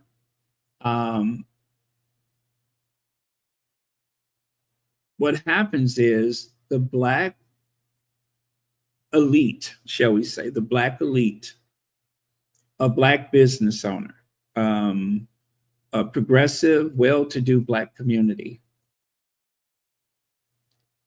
And let's say you have a white community that is not doing so well. The politicians inevitably will point in the direction of the very well-off Black community or Black family, and they will use them as the example of everything that's wrong in the world, that they have what should be yours. And they create that jealousy and envy. And of course, the law is usually on the side of the white population, right? So the Black people, they don't even have the law on their side. When it comes down to it, the people that are running the police station or are running, or well, police force, or even the military, they come down on the side against the Black population. They literally bombed Tulsa, Oklahoma. And that was the first time any American city had ever been bombed. It may have been the only time an American city has been bombed. And it was the early Army, Air Corps, whatever, that did it. They were the ones that did it. So it's a huge thing. And like I said, we cannot settle this here. We cannot come up with the answers here. All we can do is just let out a little steam, let out some frustration, and then regroup and go back in there and keep the fight. Keep posting the truth. Keep sharing the truth. You know, and I really applaud the people on the TikTok, on the Twitter, Facebook, Instagram, wherever you are, for those of you that have replied with the truth. Not threatening anyone, not making it personal, but that you have pushed back against the lies with the truth. I applaud that, because it's the only thing that we have is the truth. And so let me see, where was that at? Where they were trying to, this one right here. You literally have a deranger claiming that she didn't stay for a few minutes. She didn't stay for a few minutes, right? Saying that Jennifer Garner, that she didn't just stay for a few minutes, meaning that Meghan was only in and out. Meghan didn't stay. She just took pictures, right? And so the Squatty points out, did you notice the World Central Kitchen logo in all these images? Meghan and Harry's charity has supported World Central Kitchen going back as far as 2020, right? So this is pushing back on the lie with the truth. So what happens? Another lie. Archwell is not named or mentioned on the World Central Kitchen website in any capacity. Now, this person doesn't know that, but, you know, they just threw that out there. I guarantee you they don't know. Have you noticed that? Have you also noticed that Chef Jose and has joined Prince William's Earthshot? So not only has this person lied about knowing the degree in which Archwell and the World Central Kitchen work together, but then they try to gaslight you into believing that signing up Chef Jose Andreas to Earthshot means that he has nothing to do with Harry and Meghan anymore. Nothing at all. He don't know them anymore, which of course is a lie. And then of course the Squatty says that's a lie. World Central Kitchen is a joint philanthropic partnership with the Duke and Duchess of Sussex's nonprofit Archwell Foundation. And then you can see here on the right side, World Central Kitchen and Archwell Foundation. So they haven't merged, but they do work together. They speak the same language. Harry and Meghan have built kitchens.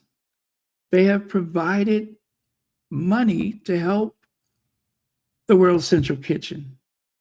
They have partnered with them here and there.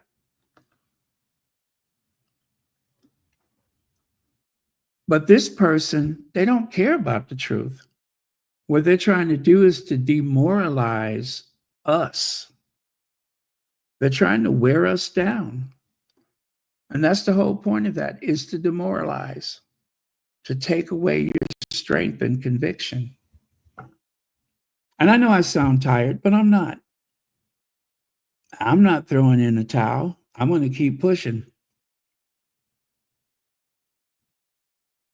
Whatever they have, I'm just going to push back, because that is the goal, is to get us to retreat. The Sussex squad has done a lot. We have done a lot. If it wasn't for the Sussex squad, just imagine the stuff they would get away with. Imagine what they would get away with. And that's why they wince when you say squatty or Sussex squad. That's why they wince, because they know what comes with that. It may not be as many people that are, are as obviously fighting for the good side of things, but there's a lot of us. There's a lot of us. We're not defeated.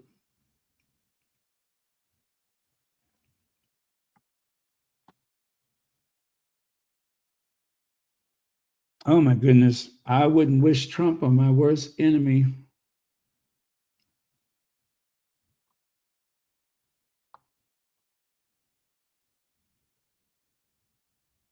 Oh, okay. I get what you're saying. I get what you're saying. Yeah, I didn't look at it like that. Unfortunately, Meta fact-checking policy is going to make matters even worse. Receipts are even more important along. Yes, receipts. I say screenshot, do some screenshots. Before something changes, always do a screenshot before they try to reimagine things. Take a screenshot. It might come in handy later. My break is over. Just listening in the background. Love all my squatties and the hello, Scott. Caught by a timer. Just know that I said hi to everyone. Thank you, Denise Marcus. I appreciate that. Okay. Let me see here. Oh, yeah. I heard that. I mean, yeah, they certainly know that we're out here. So let's go to James Wood. You remember he had this awful tweet, right? He had this awful tweet. No ceasefire, no compromise, no forgiveness. And I only found out about it because he was on television crying because he said he lost everything. James Wood says his house survived after all, right? James Wood says his house survived after he thought LA fires destroyed it. A miracle. It wasn't a miracle. That's the best acting that he's done in years. Seriously, this is the best acting that he's done in decades. This was a tour de force performance. This was one of his best performances yet.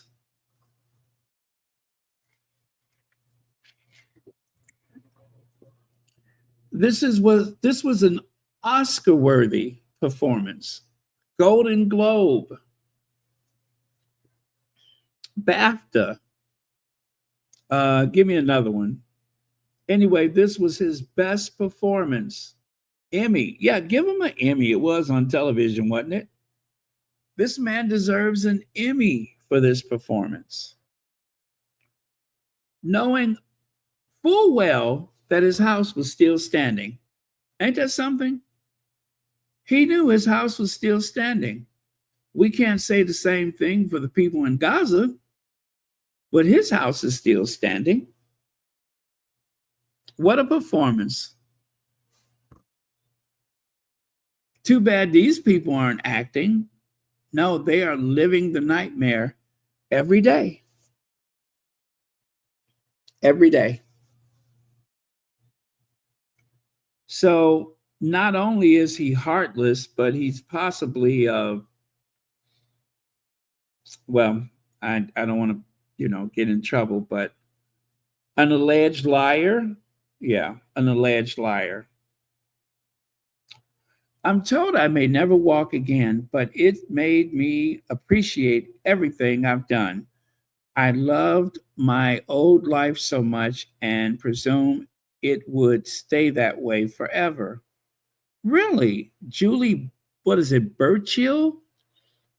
Is this the same Julie Burchill who said, can Meghan and Harry stoop any lower? Can Meghan and Harry stoop any lower? I don't know about them, but no, I better not say that. I don't know if they can stoop any lower, but maybe somebody, yeah, I'll just say maybe somebody else can. I don't know about them, but somebody probably can, right? Just not them. Yeah. Words matter, so I'm not going to say nothing. Another one bites the dust, says Andy Sussex. I wish I could feel sorry for these haters who keep dropping like flies, but honestly don't. Yeah, they keep dropping like flies, but honestly, I don't. I don't. I do not feel sorry for them.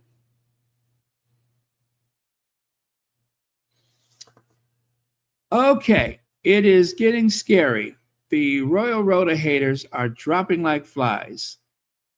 Adamazi Omu of Arachukwa, ancient kingdom ancestors, are taking their job seriously.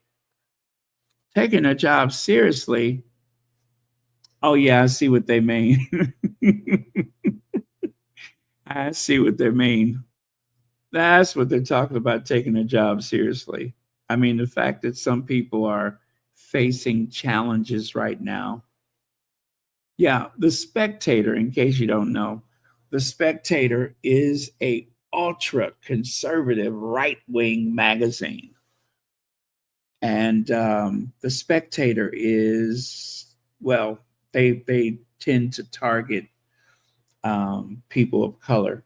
And, well, nothing positive ever comes out of that paper unless you're into, you know, MAGA stuff or Brexit stuff. Then you'll probably like The Spectator. But they're no fans of the Sussexes.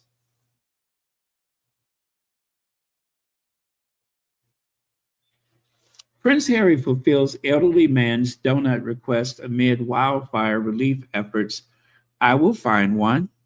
The Duke of Sussex found a way to help an elderly man with a special request as he volunteered alongside the Duchess of Sussex in wildfire relief efforts. So this story has still got legs, as you can see.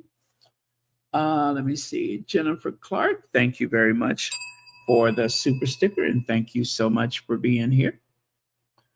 By the way, I don't know if that's the old man. That's just a photo I found to, you know, make it seem more interesting. Beyonce Foundation, 2.5 million. Now, I don't know how true this is because this was on a Twitter account that did not belong to Beyonce, kind of like a fan account or something. So I do want to know if this is the real deal. I will get back to you. I don't know. I did not have time to research before I came on, but if you know, please mention it in the chats because I don't. But it sounds good. I mean, $2.5 million. That's something that will definitely help. And check this out. 20 World Central Kitchen food trucks partners deployed across the Los Angeles area to provide thousands of meals daily to first responders and residents affected by the fires. The team from 1986 Tacos set up at a school in Woodland Hills, serving as a resource hub for families in need of support, offering their signature Tijuana-style tacos.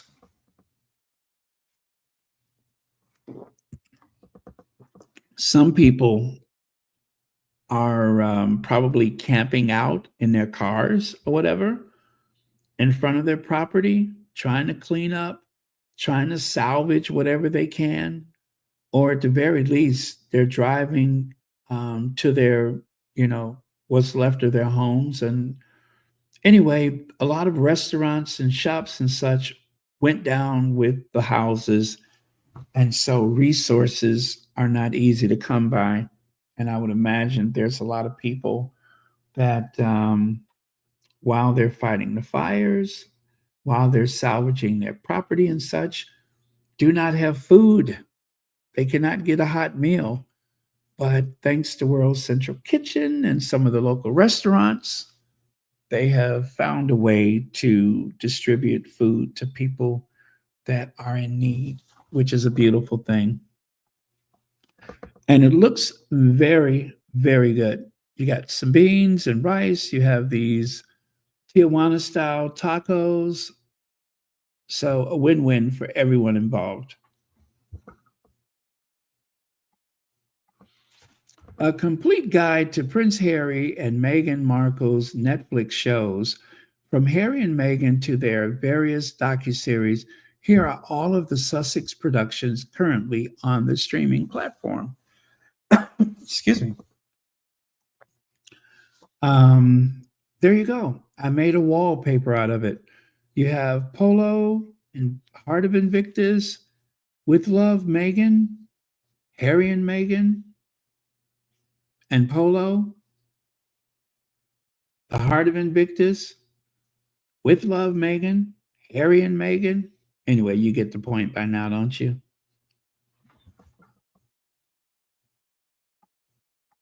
So it says 5 years ago, Prince Harry and Meghan Markle signed that is a reported $100 million deal with Netflix. Our focus will be on creating content that informs but also gives hope, the Duke and Duchess of Sussex said in a statement at the time. They will have numerous projects in development, including a prequel of Great Expectations by Charles Dickens and an adaptation of Meet Me at the Lake by Carly Fortune. See a full guide here. In the years since signing the Netflix deal, Harry and Meghan have released 4 shows.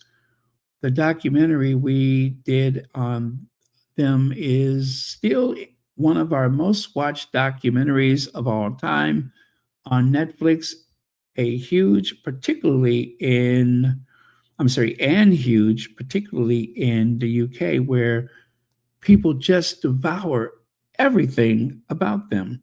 Netflix co-CEO Ted Sarandos said they're controversial, but that's usually a good thing. You may not love them, or you may love them, should I say, or hate them, but you're still watching. And I do think that they are also going to be a very strong storytellers with great great exposure to media in terms of what people want to talk about. That they think about, and they're great at getting attention. Ahead of the premiere of Meghan's lifestyle show With Love, Meghan, a guide to all their Netflix shows currently streaming. So right there, you have Harry and Meghan. The first project the Sussexes released was a 6-episode docuseries about their relationship and decision to step down from the royal family. Next, With Love, Meghan. Meghan's highly anticipated lifestyle show was set to debut in January, but was pushed to March amid the Southern California wildfires. Next, Heart of Invictus, 5-episode Heart of Invictus docuseries centers on Prince Harry's Invictus game. Meghan Markle, some brief cameos. The series mainly focuses on competitors getting ready for the pandemic-delayed games in The Hague. Polo. That's what's next. Polo. Polo dives into the world of professional polo with a brief cameo by the Sussexes. And Live to Lead. And I'm ashamed to say I have not watched this one. I think I saw the first 1.5, so I keep forgetting to go back to it. But Live to Lead. Anyway, you know what that is. Check her out. Check her out. Women over 40 rise up inside Demi Moore's stellar second act. I want to keep pushing myself out of my comfort zone, which isn't something any of us love. And I say again, that dress is gorgeous. Speaking of gorgeous, what a beautiful family. Nacho, his wife, and is that his daughter? I'm always confusing those kids. Only because Nacho and his wife doesn't seem old enough to have children as tall as they are. That's why I get confused. Oh, by the way, do not step on his blue suede shoes, okay? Do not step on his blue suede shoes.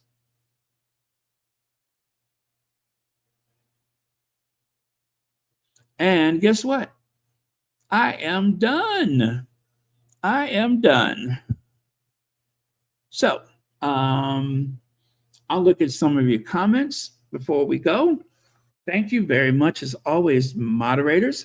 And in case you guys haven't noticed, there is a new sheriff in town. Legs is a moderator. So be careful, trolls, because there's a new set of eyes out there watching and watching and watching.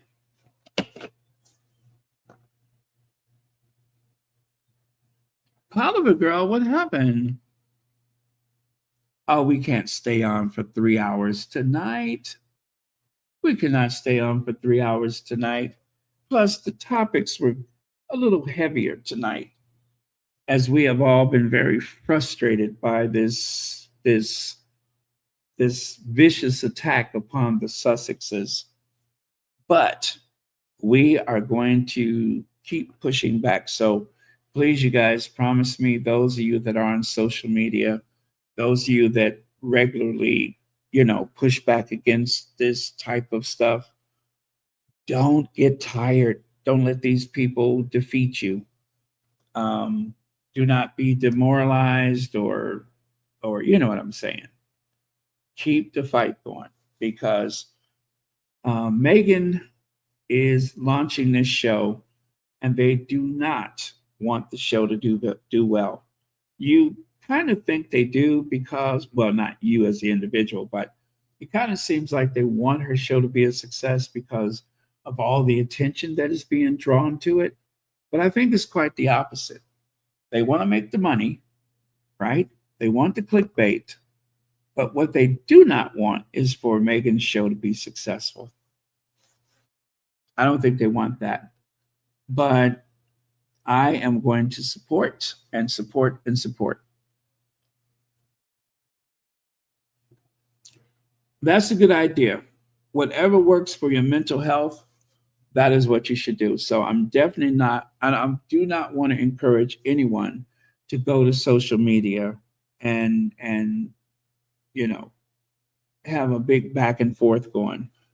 But for those that are already on social media, that already engages the enemy, do not say anything that sounds threatening to anyone, and do not be very, you know what I'm saying? Don't make it personal, but definitely present your argument by throwing some good old-fashioned facts and data at them. Yeah, keep doing that. And also, if you do happen to find yourself in a chat or comment section, make sure you compliment our favorites. They're the nicest couple. They're very hardworking, whatever you feel. Not my words, your words, whatever you feel.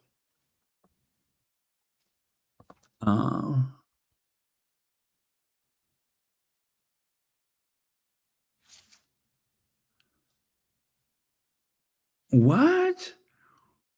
Are you serious?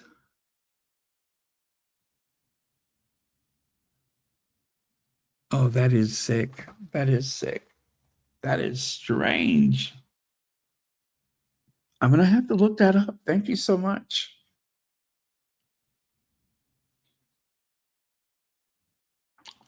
And still I rise, and still I rise. Oh, it's like the poem, and still I rise, and still I rise. I can't do it tonight. I cannot do my Maya Angelou tonight. What happened to my Maya Angelou? Where is my Maya Angelou voice? Let me try it again. And still I rise.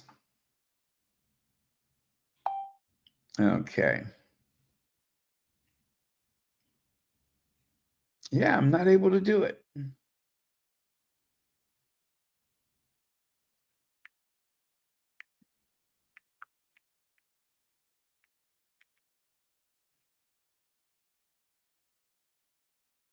Okay.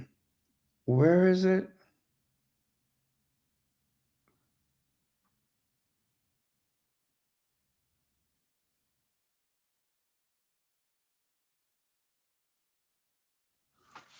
Okay. Nacho. Let me see. Baron Nacho is actually older than Harry and Meghan. He's 47 years old. Nacho is Harry's big brother. Okay, got you. I didn't know he was 47. I did not know he was 47. I know. I kind of lost it. Okay, let me try it again. I need to drink something. My throat is so dry. Okay, let me see what I can do.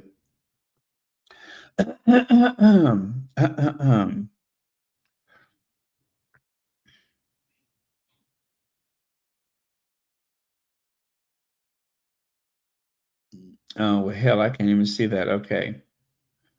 Okay. I cannot do it. You may, wait. You may, no, I can't do it. Let me try one more time. You may write me down in history with your bitter, twisted lies.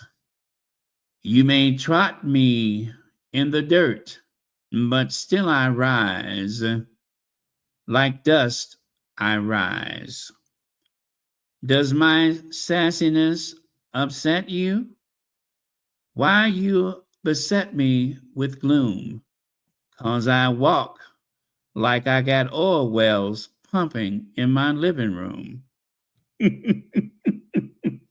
Okay, that's better. That's better.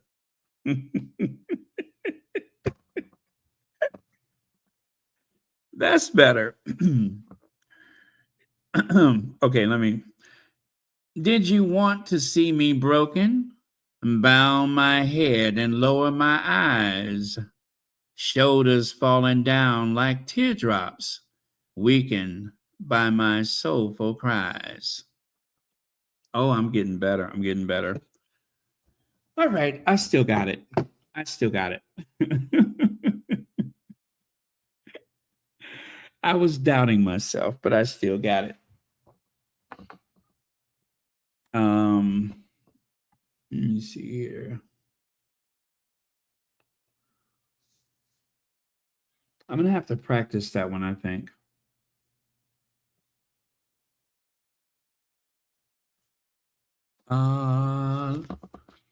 What do you say? Relief, huh?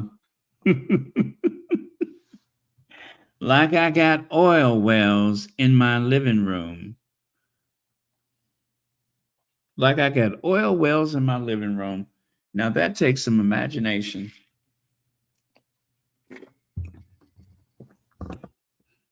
Okay. All right, I'm looking for your last comments. Legs, you're still here. I thought you had left.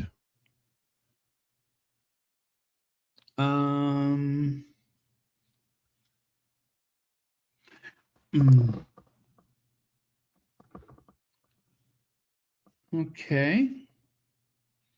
Miss C, I fell asleep as well as I woke up just in time for my tea. Okay.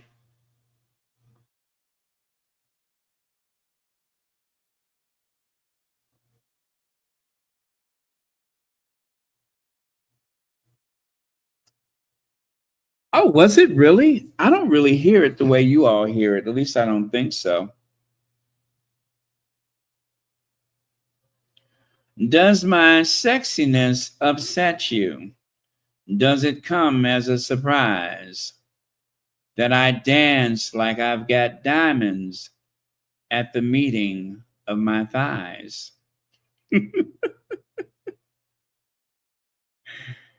Out of the huts of history's shame, I rise. Up from the past that roots in pain, I rise. I'm a black ocean, leaping and wide, willing and swelling, I bear in the tide.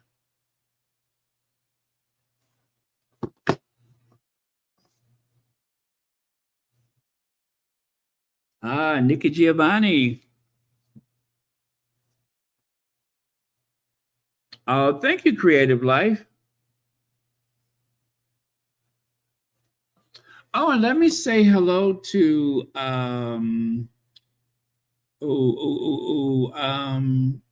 Dorothy Ross. Let me see. Who else haven't we seen? Well, Jerry White.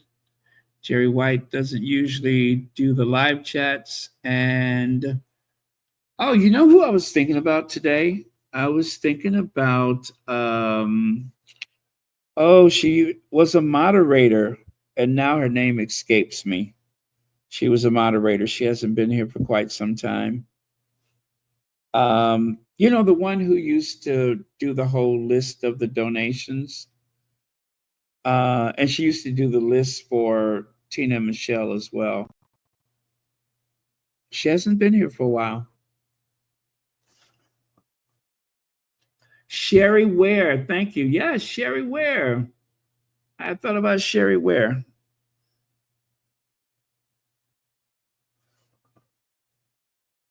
Let me see. Is there anyone else? Who haven't we seen for a while? Yeah, sometimes just out of nowhere, I'll think about people.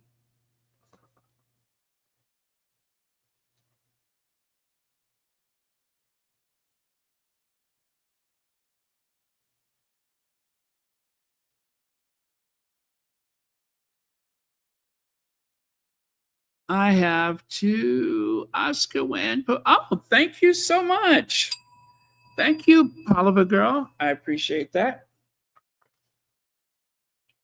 You know what? I just realized I have been sitting here. I have not had my glasses on for a while.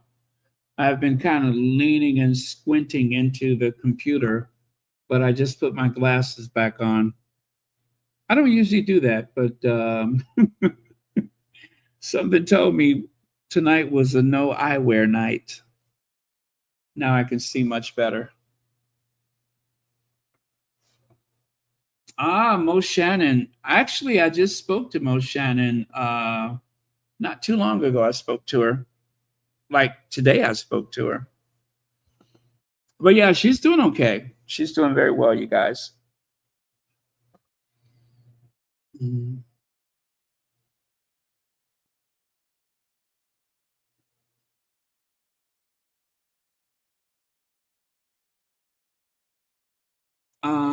Howard Jane, thank you for being here. Hello to you. TMCD says Susie Q, yes. Patty Askew, Sonia Johnson, Raffaella Bertoni, yes.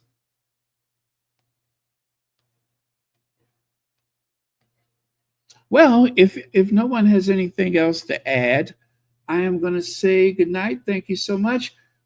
Please, you guys, do not be discouraged. The last thing I want to do is discourage anyone. But language matters. I'll just say that again, language matters. Also, even though it seems like the worst possible time to push away from social media, if you find yourself struggling, if your nerves are really being put through the test right now, it's okay to take some time away from social media. It is okay. We will be here when you need us. We will be here. There's only so much that people can take, right? Any of us, myself included.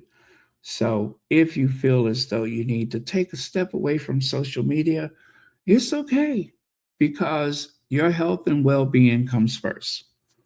You don't owe the squad or anybody else anything. You owe to yourself to be the best possible you can. So especially as we get closer to Inauguration Day, we may see or hear things that are unbearable. So if you need to turn off the television, turn it off. Social media, turn it off. It's okay. Binge watch something, right? Go to your happy place. binge watch something. Watch us, or should I say, read spare. Go to the audiobook. If you haven't done the audiobook, but you read the book, you got to try the audiobook.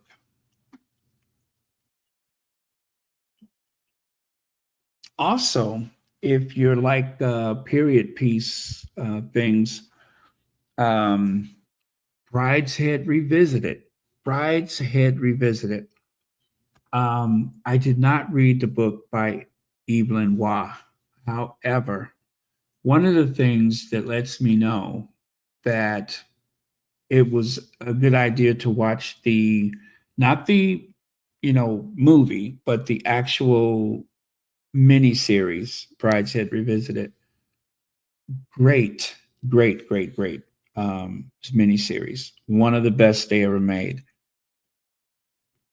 But a very academic friend of mine, someone who has a degree in history, they told me if you watch that not documentary, if you watch that miniseries, then you read the book, because almost word for word, practically word for word, whatever was in that book is what appears on the screen.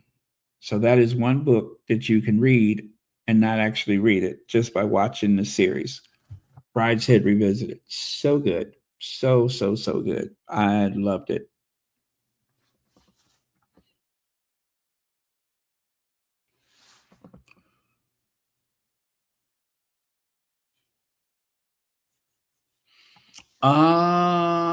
You know what, Connie Bomber? I actually I think it came with my Amazon. I think I get to choose 2 books a year or something like that, but I think I just watched it with my Amazon or listened to it with my Amazon.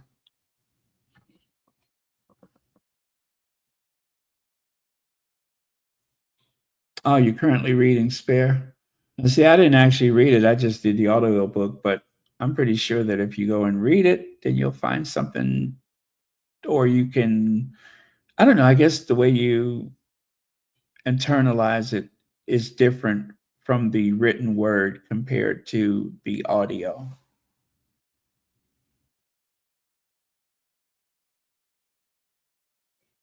I wonder if I can share my Spare. I mean, Connie Bomber, I would gladly share mine with you if I can. I don't know if I can do that. I mean, if it's possible. Can you share stuff that's in your Amazon audio? I don't know. I haven't opened that up in so long. I don't even know if it's still there.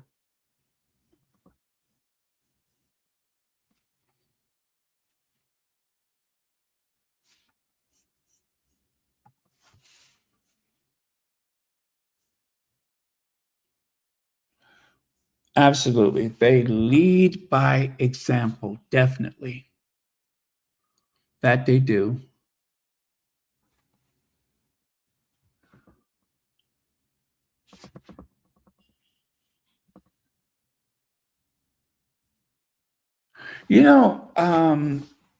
Have you noticed that every time Harry and Meghan have a rollout, that something always happens?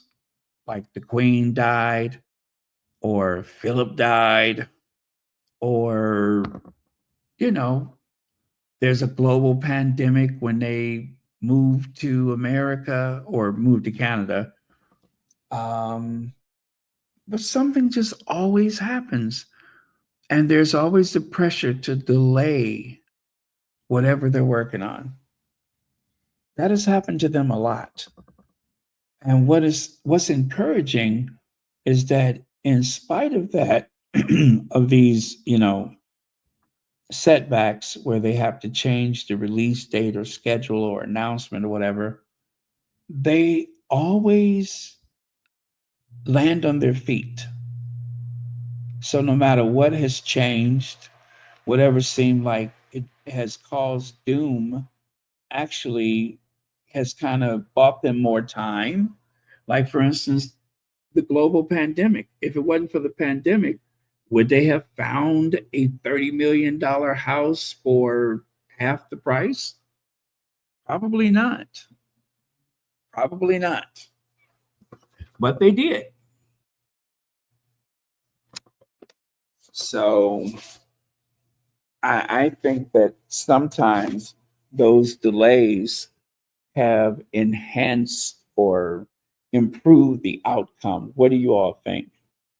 I think those delays have actually improved the outcome. It has made the, I just think it kind of improved things.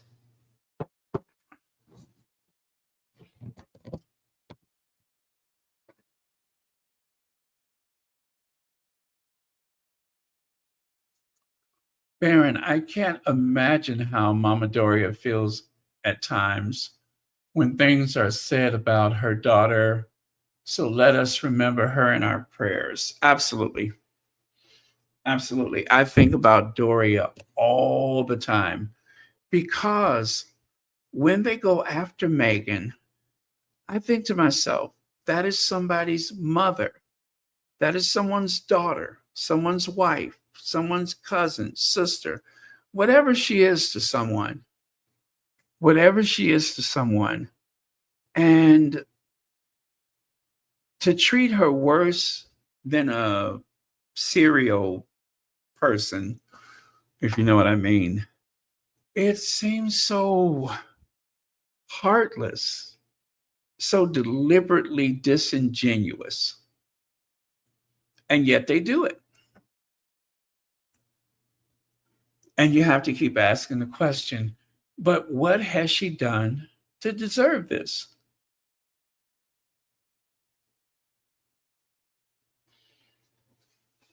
Oh, September 2nd. Very cool.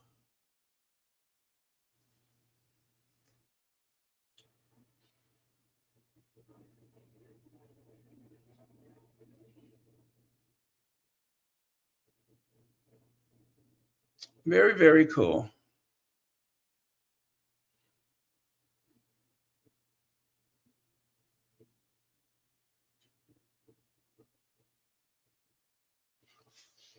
Oh, wait a minute. Daniel Medical. Hey, hello, Baron. We'll be back in March when I am in London. I have been away. Well, now that you said that, I just noticed I haven't seen Daniel Medical. You were here one day last week, right? Just one day, I think.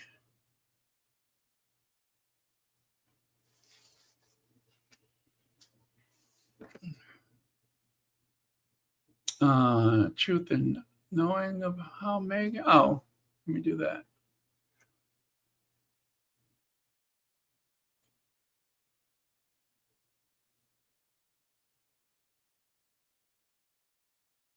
Yeah. Yeah. Doria. I do feel for Doria. I had a moment. I had a moment one time where I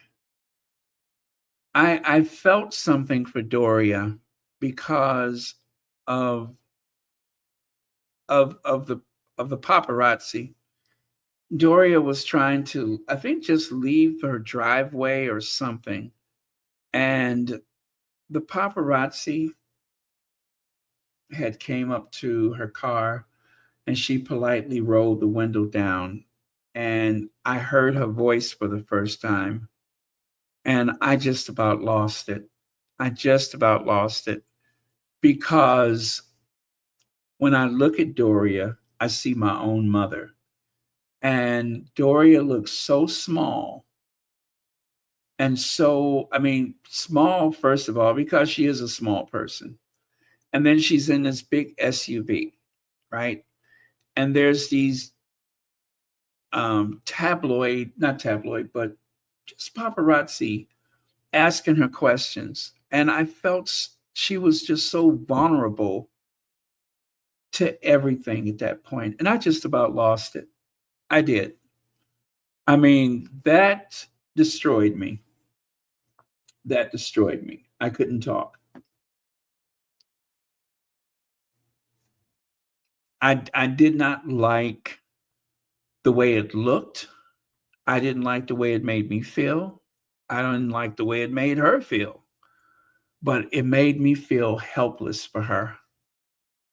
And then I thought, if that was my mother being surrounded by paparazzi, whether it was one or two or three, it did not matter. I would be ready to hurt somebody. I'm telling you, I would have the urge to hurt someone. I did not like that. Oh, I did not like that. That had really triggered me. But I felt she was so vulnerable in that moment, and I just could not stand to look at it. And hearing her voice. We're not supposed to hear her voice. We're not supposed to hear her voice. When she was ready for us to hear her voice was when they made the docuseries. But before that, we were not supposed to hear her voice.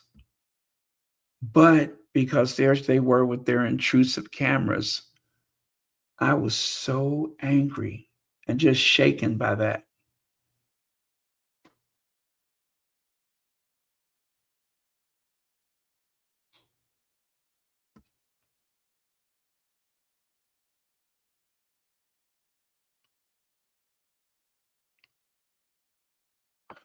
Oh, was it 50 million? Harry and Meghan's house in Montecito went on the market. Okay. I think I remember that it started off at 50 and they just kept cutting the price because nobody would buy it. Is that right? I think they just kept slashing the price because no one would buy it.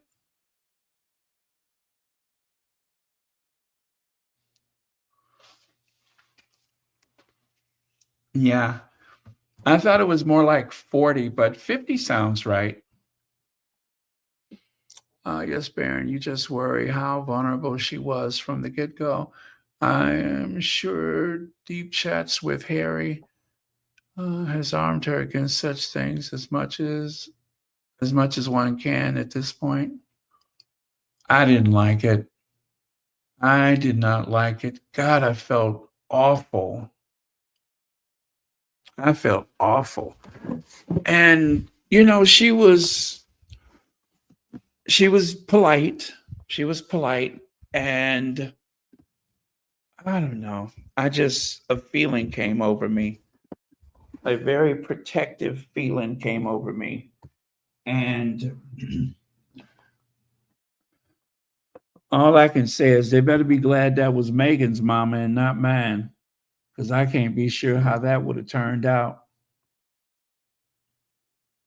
I can't be sure how that would have turned out.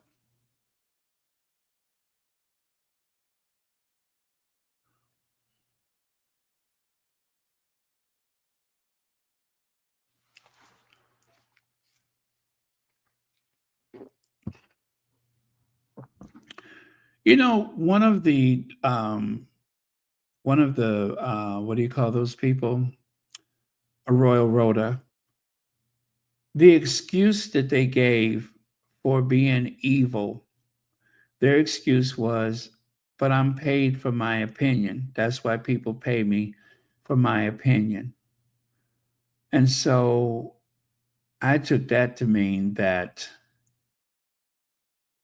no matter how horrible their words are, no matter who gets hurt, the fallback position for being a rotten person is to say, but I'm paid for my opinion. That's why they pay me, is for my opinion. So you can try to drive someone into seclusion, or even worse, try to humiliate a person until they just don't want to be here anymore. And you just write that off as, well, they pay me for my opinion, right? And is that enough? Will that be reason enough when that person has been completely exhausted and destroyed because of your words. That makes it okay.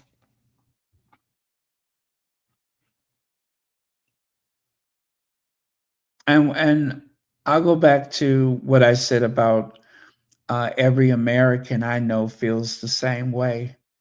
If a person was vulnerable, right? If someone was mentally fragile and let's say prone to harming themselves, an article like that could spell doom for someone.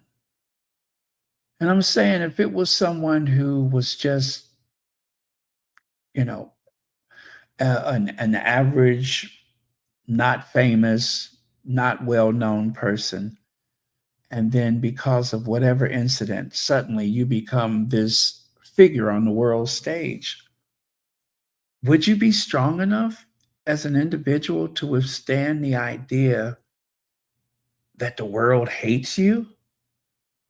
Because most people can dismiss that, but some people, that's just the worst thing they have ever heard in their life, and they just don't feel like it's worth it to be here. They have destroyed people with their words. Dan Wooten has destroyed someone with his words. And he does not care. It did not change his character. If anything, he just dug in deeper. He became more entrenched in hate. And there's not a lot of people who can say that I've talked someone off a bridge, if you know what I mean, right? Or talked someone off a cliff, talked someone off a ledge. And I don't mean talk them into, saving themselves, but the opposite of that. And certain people in the media, they can say, oh, yeah, because of my words, this person is not here anymore. And instead of being upset or angry with themselves or quitting the business, they just become a worse person. They don't improve, they get worse. Knowing full well that some people cannot survive that. Do you guys remember when that pilot, the guy that trained Harry for the helicopter, they asked him some questions and he warned the reporter. He said, I'm not well. Please do not twist my words. Do you remember that? He said, I'm not well. Please do not twist my words. And that's exactly what they did. And it caused a whole bunch of attention for himself. And they were trying to humiliate Harry. And this person had contemplated, right? He even warned them, I am not well. Do not take my words out of context. But they did not care. They did it anyway. They did it anyway.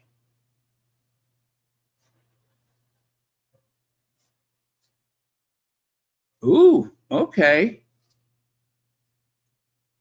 I'll be looking for that one.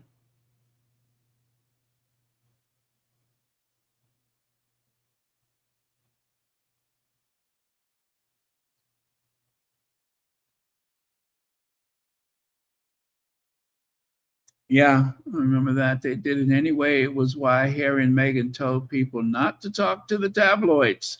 They will take everything out of context. Yep.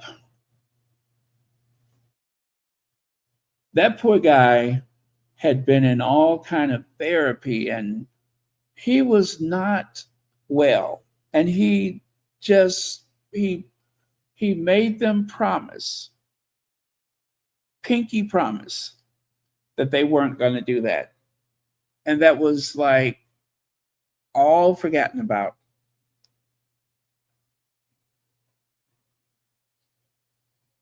And so he went on Twitter. If you guys are not familiar with this, he went on Twitter and he did like as much as he could to explain that they took his words out of context. And when I say he went on Twitter, I mean, he did not just answer in a tweet, it was several tweets. I may still have those tweets, I don't know, but that was very, very cold. That was just so disingenuous. They could have caused that man untold grief, and they just didn't care. That one story was so much more important than this man's health and well-being, his mental health.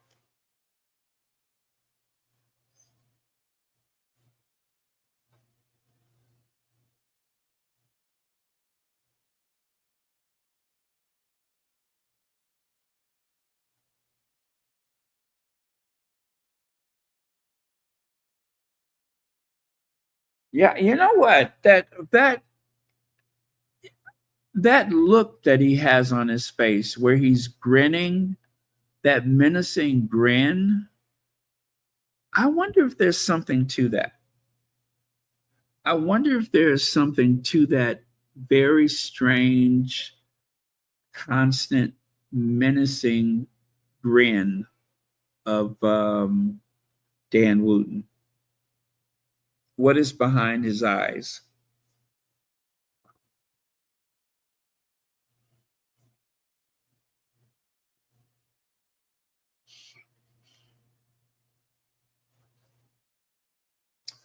Okay, you guys. I'm going to go for real this time because it has been 3 hours.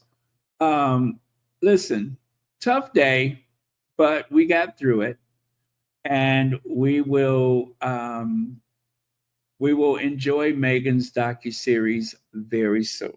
Okay, we're going to enjoy the docuseries very soon, and we're going to enjoy it as a family, as a community, and I cannot wait for it.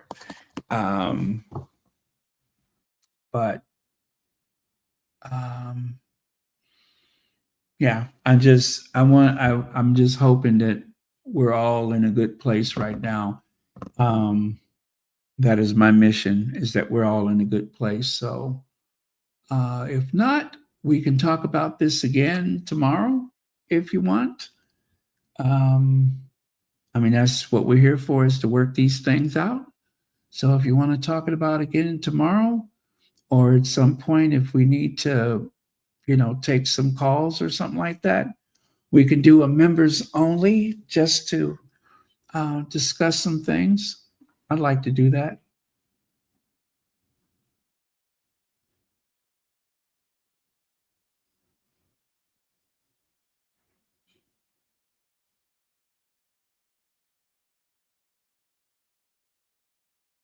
Oh, okay. Well, let's try to do that tomorrow. Okay, we'll see how it goes as far as news is concerned, but we'll see how it goes tomorrow, and maybe we'll do that. Because I feel like things have taken a very ugly turn, and it's amazing. Well, I guess it's not amazing. I was going to say it's amazing that someone like this can make something so ugly, but then I would.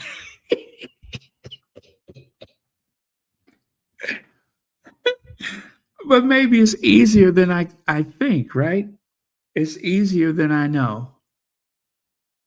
Now, having taken a good look, I can understand how things have gotten even uglier. Now it makes sense. At first, I wasn't sure, but now I'm certain I have my answer. Now I understand how a bad thing has become so much worse, how it has become diseased and weakened and ugly. Now I know. Oh, the ancestors. Where are the ancestors? There you go.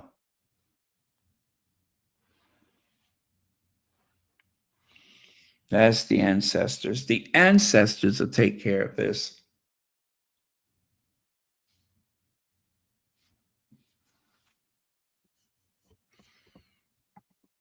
Okay, tomorrow. We'll do that tomorrow. Oh, thank you, sister. Okay, let me find something to, oh, I know. The island lady.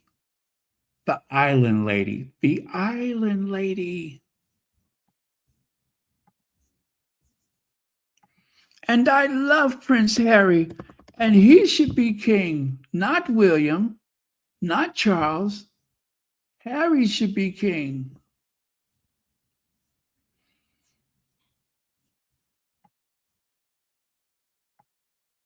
And I love Prince Harry, and Prince Harry should be king.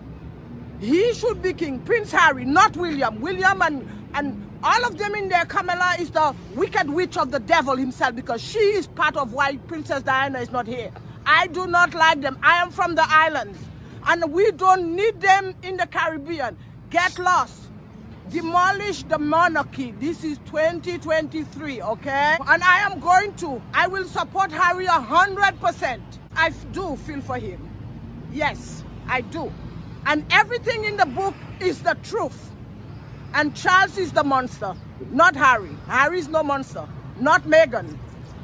He's bringing the story out right now. They are evil people. They are not nice.